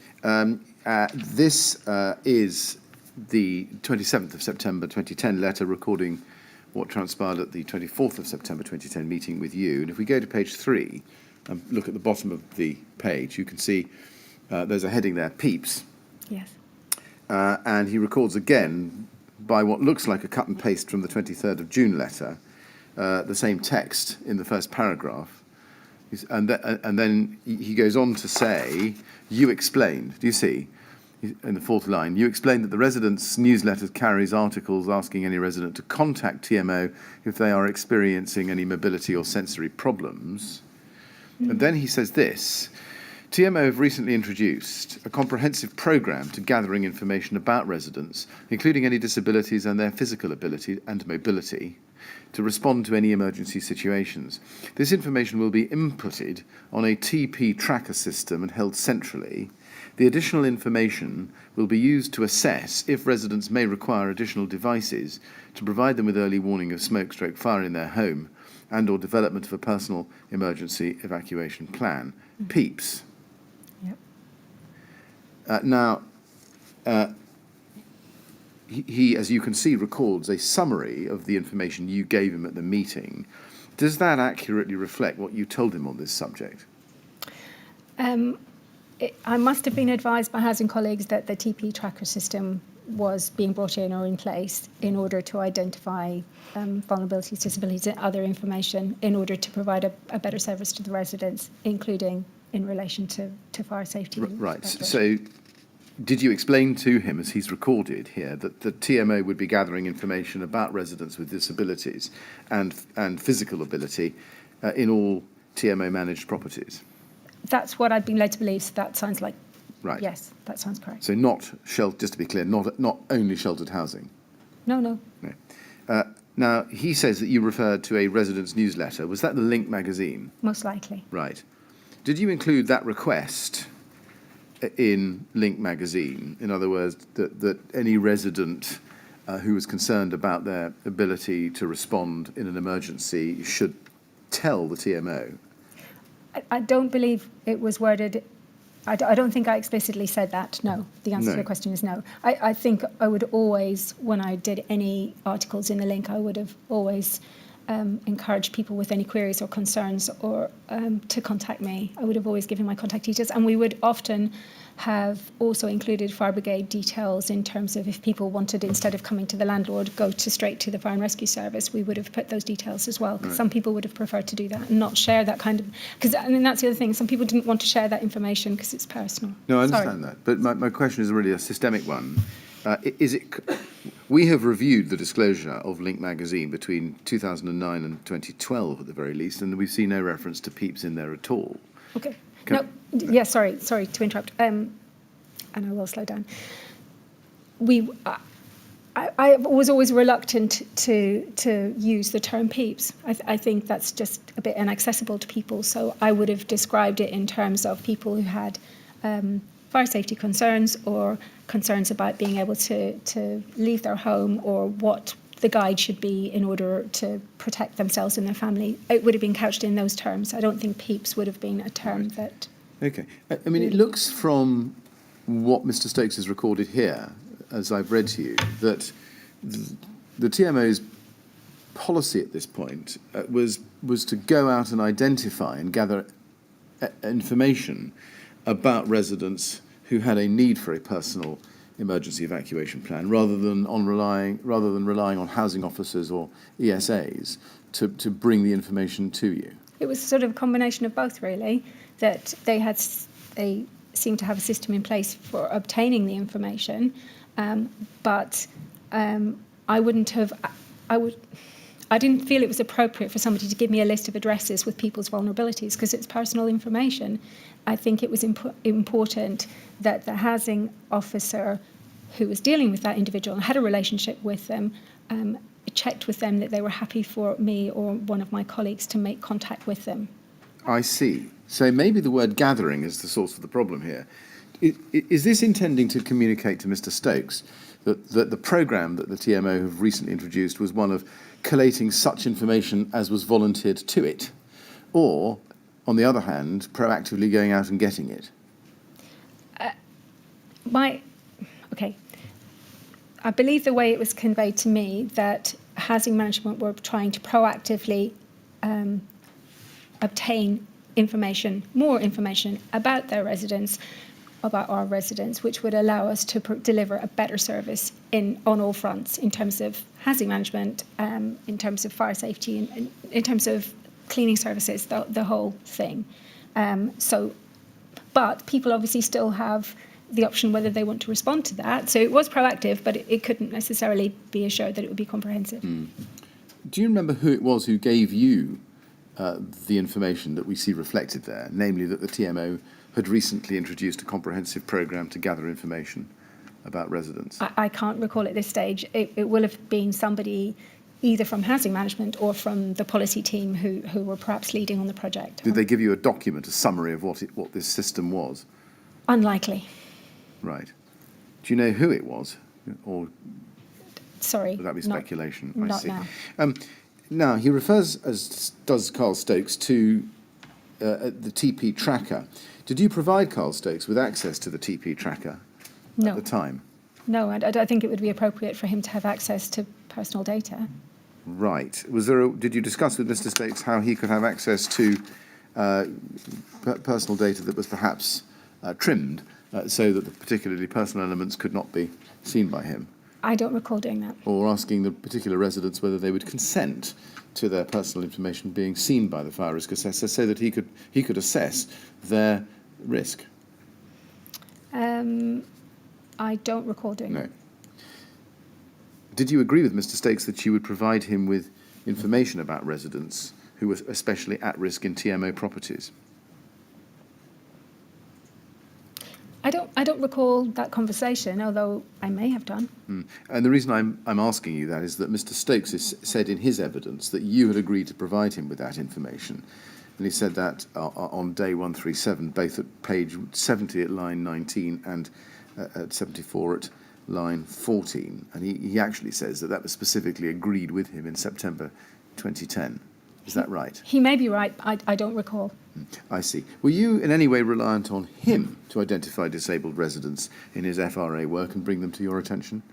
I would have encouraged anybody to gather information which was relevant to residents that allowed us to tailor services to their needs. So I would have expected our estate staff, contractors who were regularly on site, and Carl, if he came across anything that he or if he met a resident who clearly wasn't very able-bodied or was really struggling, and he saw them enter their flat, I would expect him to highlight that. As a general matter, I can see why you say that, but my question is really this. Did you ever have any reason to think that Mr. Stokes thought that you were reliant on him to go out and identify disabled residents as part of his role as a risk assessor, a fire risk assessor? I don't believe that he thought I was dependent on him for that information, but I think it's reasonable. It was reasonable to expect him to feed back on relevant information. I mean, he did in a range of areas in relation to repairs, etc., outside his direct scope of work. So I would have expected him to do the same. Now, can I ask you, please, to look at an email run in September 2010, same month as this letter, RBK 30's26862.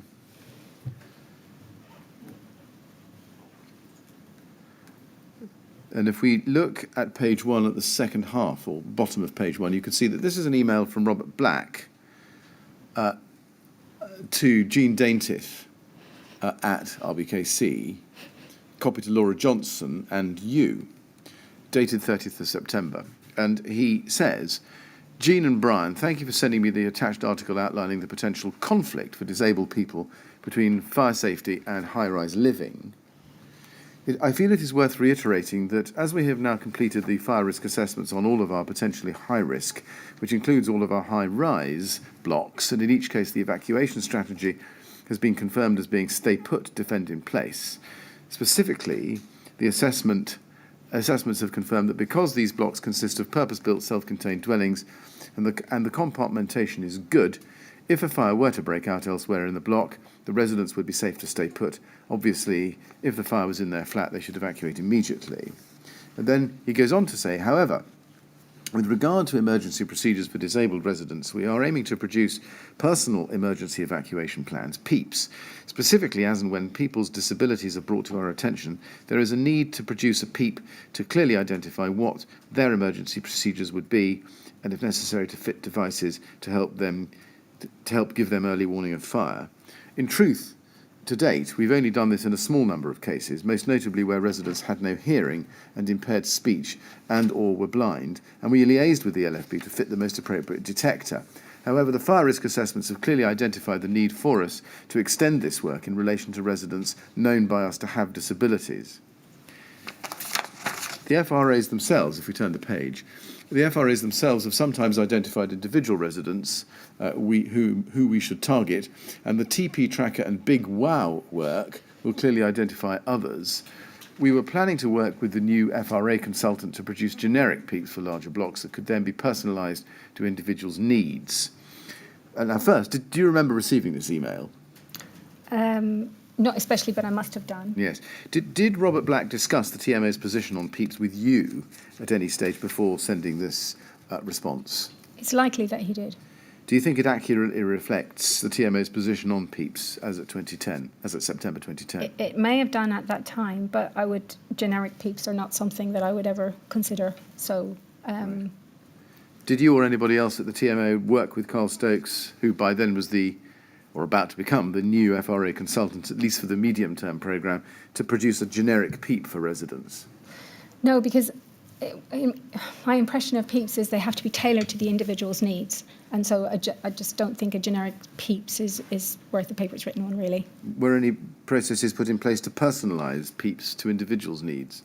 Well, that's what this is saying, that once we know people who require targeted assistance or help, then that's what we need to get on and do. Yes. And was there any process put in place to take that forward? What I've said before is that housing management knew that they should prioritise and identify people and let us know, and then we would take that forward on an individual basis. Indeed, Robert Black says here that there was a need to identify residents who should be targeted for PEEPs, and he suggests that should be done through the TP tracker and the Big Wow. We know what the TP tracker is. What was the Big Wow? I have no idea, sorry. Right.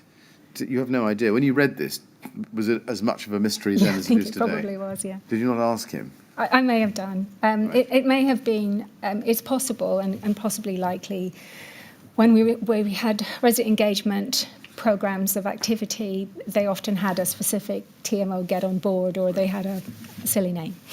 Did you use the TP tracker or Big Wow, whatever that was, to identify vulnerable residents in the event? Did I?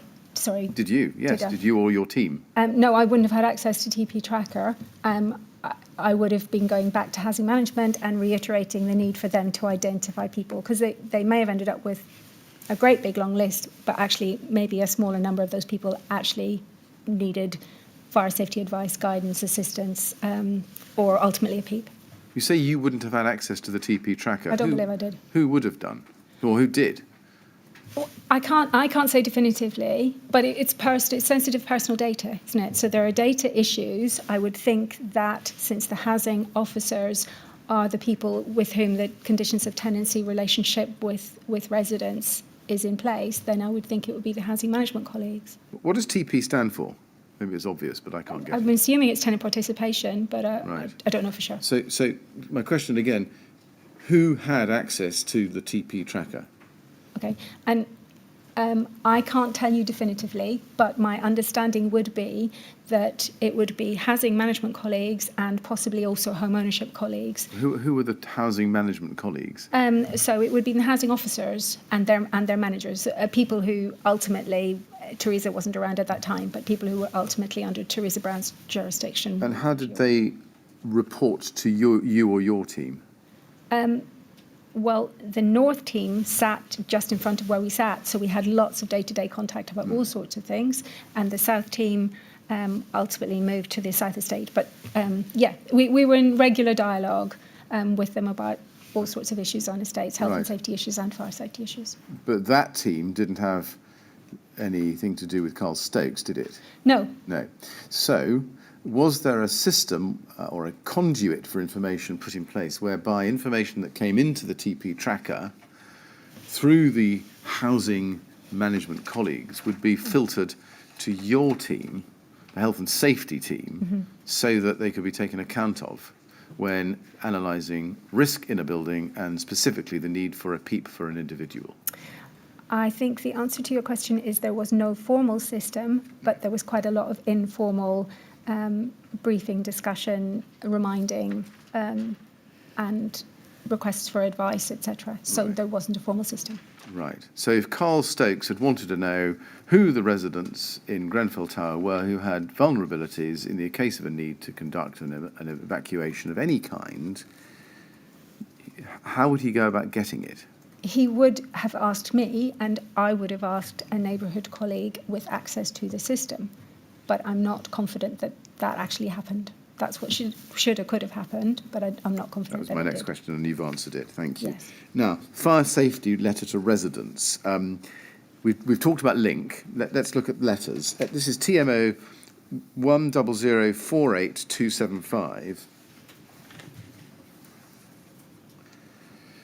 this is a letter. I'll wait for it to come up. It's a letter. It looks like a standard form letter, dated the 18th of January 2011 to the resident at 173 Grenfell Tower. Maybe it isn't a standard form letter. And if you go to page 2 in that, you can see that in the penultimate paragraph, in bold, there's a sentence which says, please remember that lifts must not be used in the event of fire. And then it says this, please do consult the additional fire safety information in our residents' handbook, and do not hesitate to contact me if you have any queries about this letter, about your own fire procedure, or if you feel that you would have any difficulty hearing or responding to your smoke alarm, are not able-bodied, or have any special requirements. We will work with you to produce a personal emergency evacuation plan taking account of your specific needs. Now, first question is, did you draft that letter? Yes. You did. Were these letters or letters with that statement in it sent to all residents in Grenfell Tower? I don't know, actually.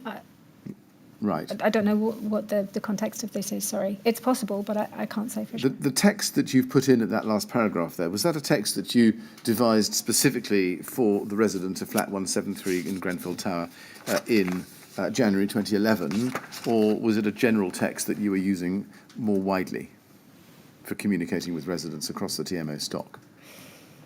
I don't remember what led to this communication, but there were often standard messages, so there was often fairly standard text. I can't really answer your question completely, I'm afraid. In what circumstances would you write to a tenant and include that text? Exactly what we were saying, that if in the first instance, if somebody's being referred to me or the housing manager is a bit concerned and sort of suggests I would try and make contact with the individual. If I couldn't get them on the phone or in the flesh, then I might drop them an email or a line or a letter. Sorry, I can't be more specific because I don't recall the 173. No. In general terms, though, do I take it from that this text would go into a letter to a resident as a response by you rather than as an active search for data. Yeah, I think that's a fair Yes. comment, yes. Do you know whether the TMO prepared any Peep as a response to this letter, or a response to this letter? I don't believe that we did. I don't know if I got a response to the letter. I don't know what the history of the letter is, so sorry. Now, let's look at the 2010 FRA for Grenfell Tower, if we can, please. This is at CST 403181, 29th December 2010 FRA for Grenfell. And if we look at page 16 in that document, we can go straight to it. Section 13, top of the page, disabled people. And as a tick box, you can see, the text says it's considered that the building is provided with reasonable arrangements for means of escape for disabled people. Tick yes. And then in the text underneath it, it says this: at the time of the risk assessment, there was no evidence of any resident within the premises who suffers from sensory impairment that would prevent them from hearing a shouted warning of fire. TMO have recently introduced a comprehensive programme to gathering information about tenants, including any disabilities and their physical ability and mobility to respond to any emergency situations. This information will be inputted on a TP tracker system and held centrally. The additional information will be used to assess if residents may require additional devices to provide them with early warning of smoke or fire in their home, and or development of a personal emergency evacuation plan, PEEPs. And then both the lifts in this building are evacuation stroke firefighting lifts and could be used in the evacuation of any disabled residents from the building. Now, presumably this comprehensive programme of gathering information, quotes on quotes, was exactly what you had told him at the 24th of September 2010 meeting, and he had recorded in his 27th of September letter, yes? Yes. Yes. And before he completed the FRA for Grenfell Tower in December 2010, as we see here, did Carl Stokes ask you whether there were any residents in Grenfell Tower who had a physical disability which would affect, or might affect, their ability to respond to an emergency situation? I don't recall him doing so. No. Did you check the TP tracker yourself to see what information was available about residents in Grenfell Tower at that date, so that you might be able to provide them to Carl Stokes? I don't know for sure, but I think the honest answer is probably not. Why is that?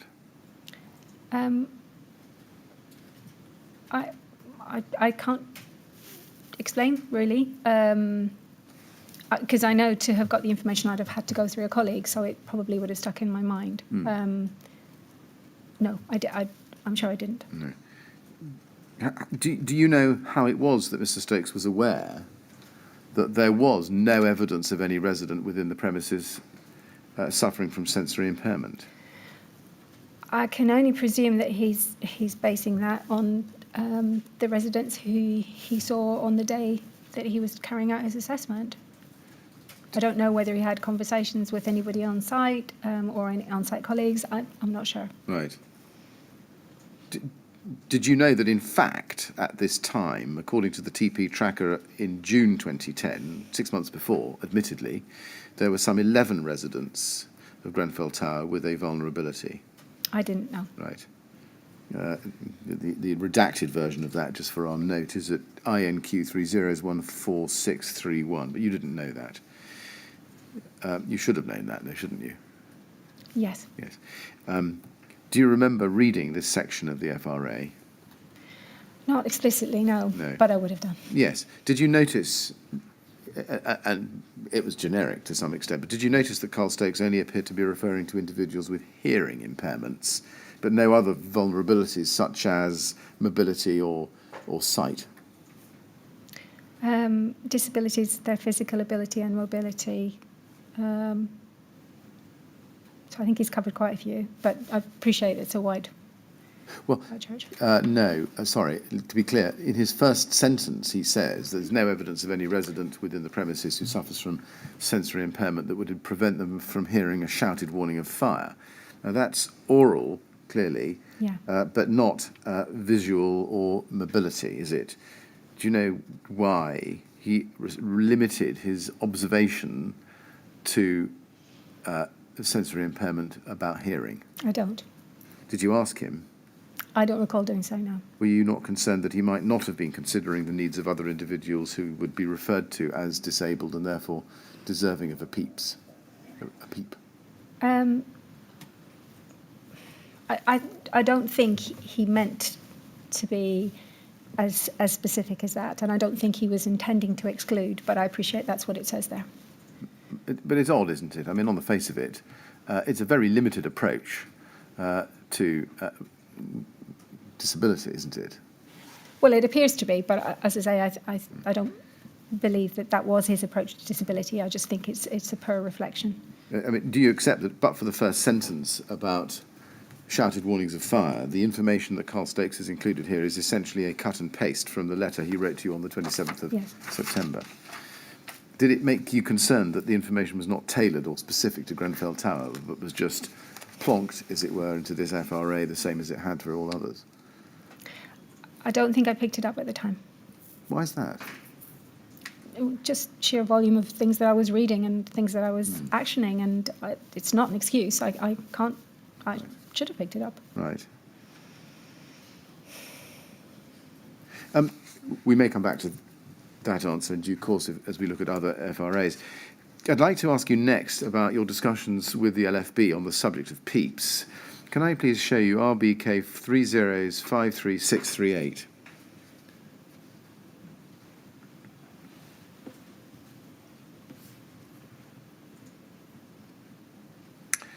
This is a set of minutes with the LFB fire safety team on the 20th of July 2010. And if you look at the first page, you can see there that, as well as Anne Muchmore from RBKC, you and Carl Stokes were present with two people from the LFB. Yes? Yes.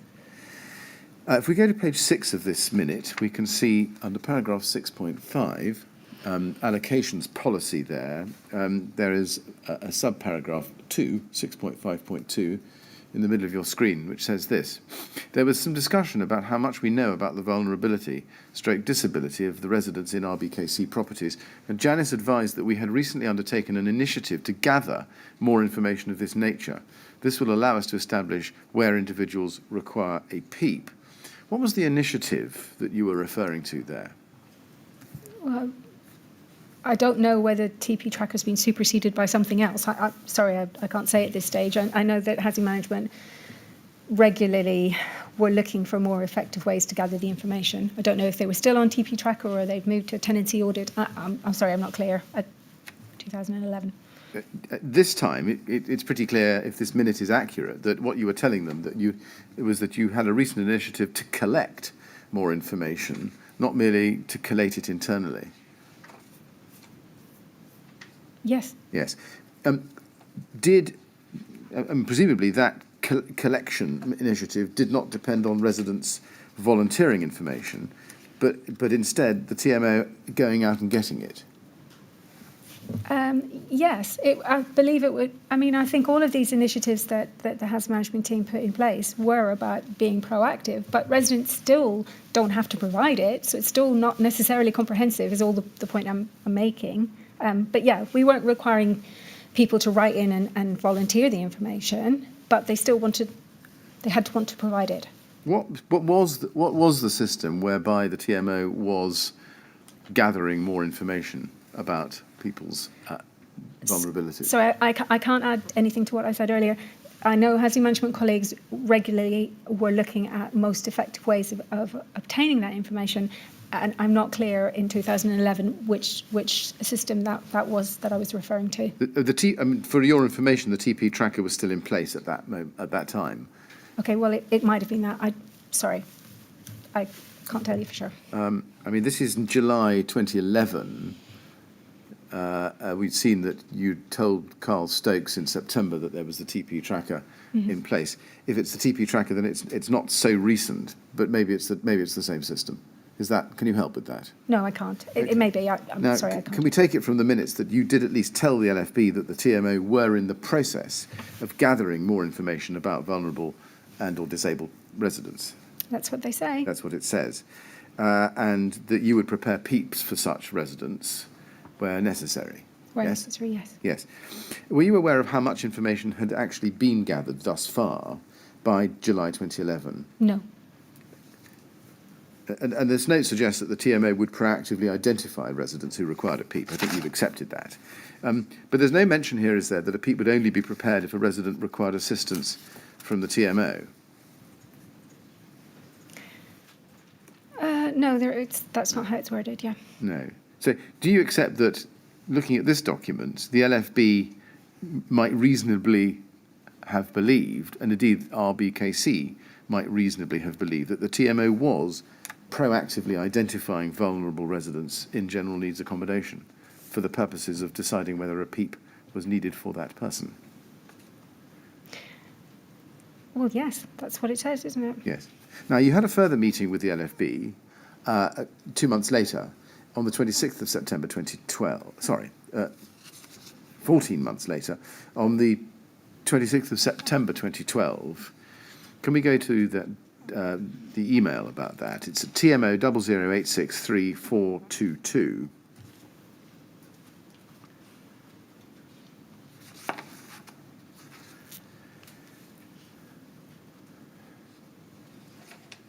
And it's an email from Claire Wise to Amanda Johnson, and you're copied in on it.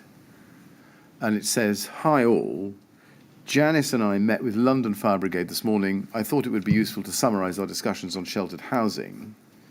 And you can see that Nick Cummery was there, RBKC and the LBA HF team leader was there, etc., as well as Andy Jack, who was the main author, so it says, of the RRO. And then she goes on to say this in the fourth paragraph down, towards the bottom of your screen. They stress that if there are residents in buildings that cannot independently evacuate or may have other needs that impact on their ability to carry out fire safety procedures, for example, if they're hard of hearing, then the fire brigade need to know. Local fire stations do not need to be informed. It would be good practice for a list of residents with additional needs to be kept close to the fire alarm control panel. The information could be stored in girder boxes or less expensive boxes locked with a fire brigade padlock key. The box should be marked for the attention of the fire brigade for use in the event of a fire. They believe that it is the person stroke organisation who manages the building that has the duty to develop a plan with actions to be taken in the event of a fire and collect information on residents with additional needs, i.e. it's the responsibility of the landlord stroke building manager to establish the needs of residents, though it is acknowledged that residents are able to decline to disclose this information if they choose. Why did Claire Wise attend the meeting with the LFB along with you? Do you remember? I don't remember. I think she might have been doing a master's or something in this particular field, and Yes. so it was appropriate. Right. Yeah, I think it's something like that. Right. Now, as I've shown you, I hope, clearly, that the email starts with a discussion, or identifying the discussion about sheltered housing. Yeah. Were these discussions related only to sheltered housing, or did they also apply to general needs accommodation, so far as you understood it at the time? I think they were largely focused on sheltered housing, but the fire brigade were keen to extend the same provisions. Right, I see. So can we take it that this discussion covered both general needs housing and sheltered accommodation? Ideally, yes. It looks like it. It looks like it from the tone of the email. But you agree with that, I think. Yes. Did you create a system to collect information on residents with additional needs as identified here? No. Why is that?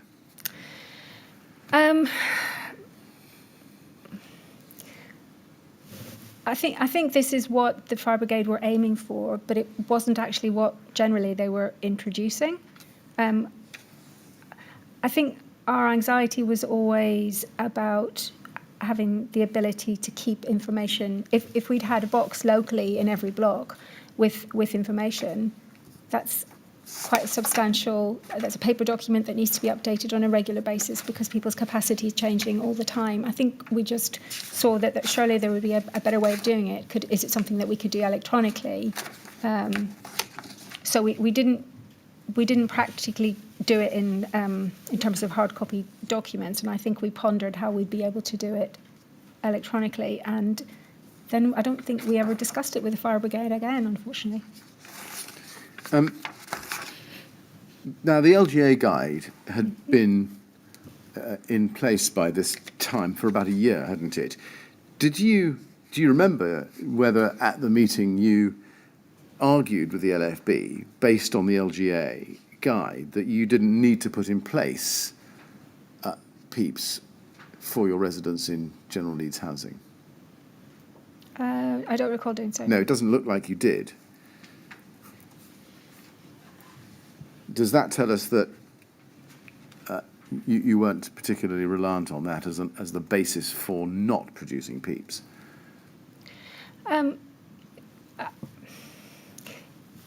We would, I just find that I'm reiterating that we would have produced Peeps in circumstances where people needed assistance to get out of their property, providing we could provide that assistance or their family could provide that assistance. But there were lots of other situations where help and advice and guidance was given, which wouldn't have been documented as Peeps. Yes, I see. Now, moving forward in time to December 2012, can we go to CST 30016416?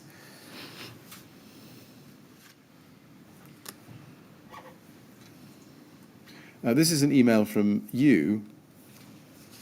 It's the second part of the screen, I think we need.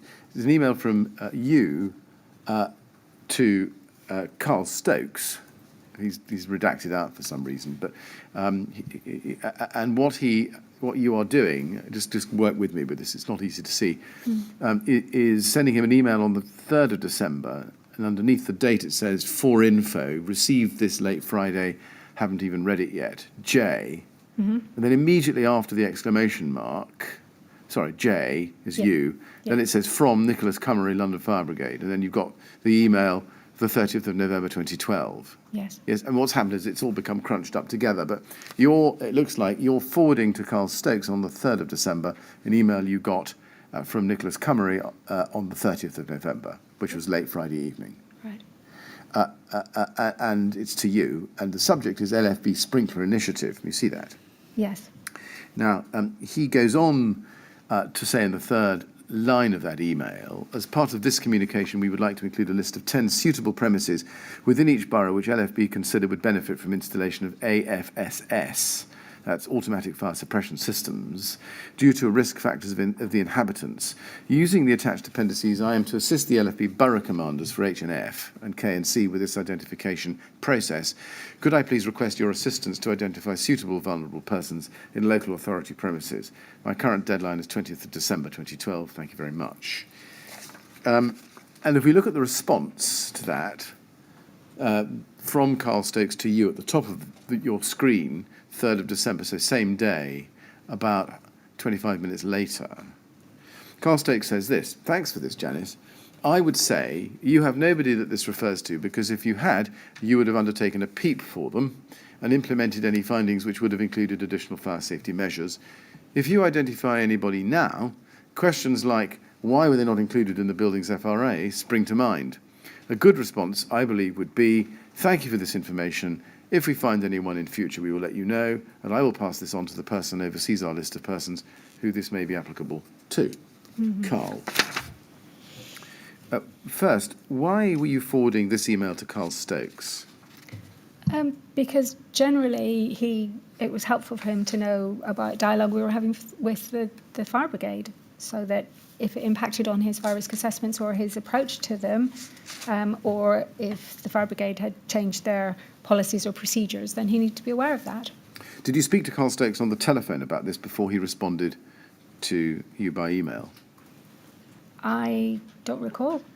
Now, he suggests here that at least you suggest, but certainly he says, I would say you have nobody. He says, I would say you have nobody that this refers to. Did you read that as a reference to there being no vulnerable persons at all in any TMO managed property? No. How did you read it? Sorry, could you humour me and just scroll down a bit? I just wanted to establish whether it related to general needs or specialised housing. Or yes, of course. Let's. Would you mind? Certainly, absolutely. Look at the lower email. It's not specific to any particular location, which is, I would possibly have ignored it and gone to, in the first instance, my specialised housing managers to say, have you got anybody who fits this criteria? Because that's where, the likelihood is that that's where the vulnerability is, and that is documented, and we're already sharing that information with the brigade. So I'd have started in the first instance with that, and then I'm presuming then I would have gone to housing management colleagues to say, is there anywhere that, or have you got anybody who's come to light who you've got particular concerns about? Now, we can actually see that there was an attachment to this document that you got, Yeah. which I think he refers to. That is at CST 403191. We'll just quickly have a look at that, because I think that might help. It's Appendix A. It's identifying the most vulnerable from fire. Mm-hmm. Did you read that when it Yes, came in? I would have You done, did? definitely. So that told you what he, Mr. Cummery, regarded as the definition of vulnerable residents. And it's a document that goes over some 11 pages. It's a lengthy read. Mm-hmm. But it's got quite a lot of forms in it as well. But the main part of it's the first 2 pages. When you read that, you could at least understand what it was that he wanted. Yes. So coming back to Carl Stokes's email back to you, please, if we can, CST 30164416.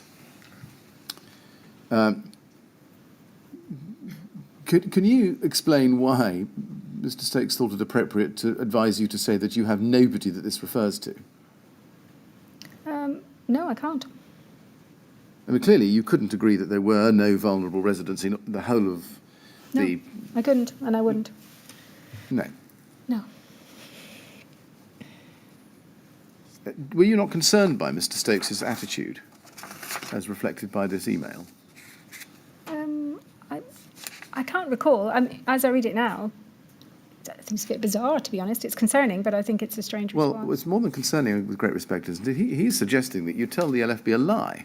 Yeah, but he should know me well enough. I wouldn't ever. Well, do maybe, that. but that is what he's doing. And my question is, I mean, did this not ring alarm bells with you about Carl Stokes?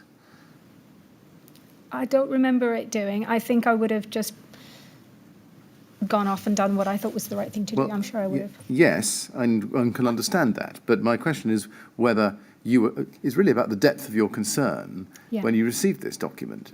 Going on with it, in the third paragraph, he's saying, if you identify anybody now, questions like why were they not included in the building's FRA spring to mind.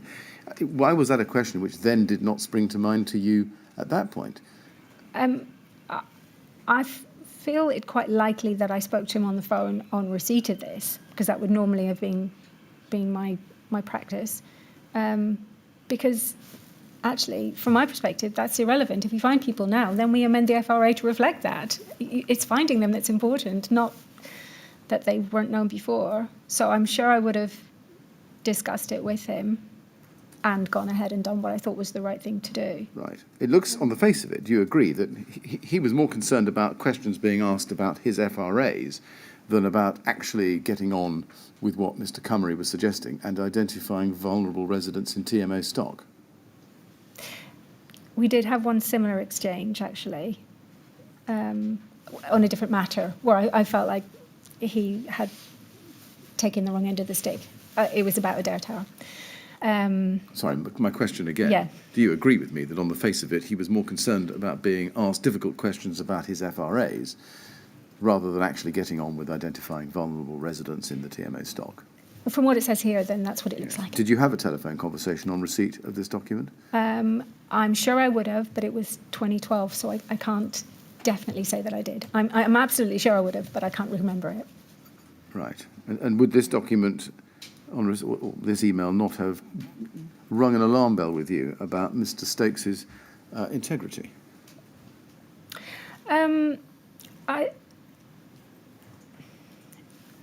That's why I would have spoken to him about it in detail. I'm pretty sure we would have clarified why he was putting this down. I don't think I would have ended up with an ongoing concern, or else I would have done something more about it.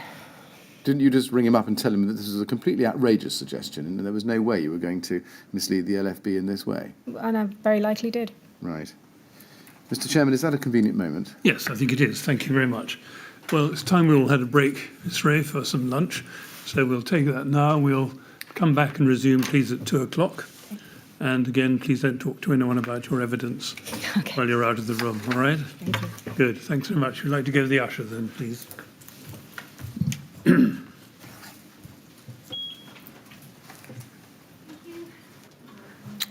Right, 2:00 then, please. Okay.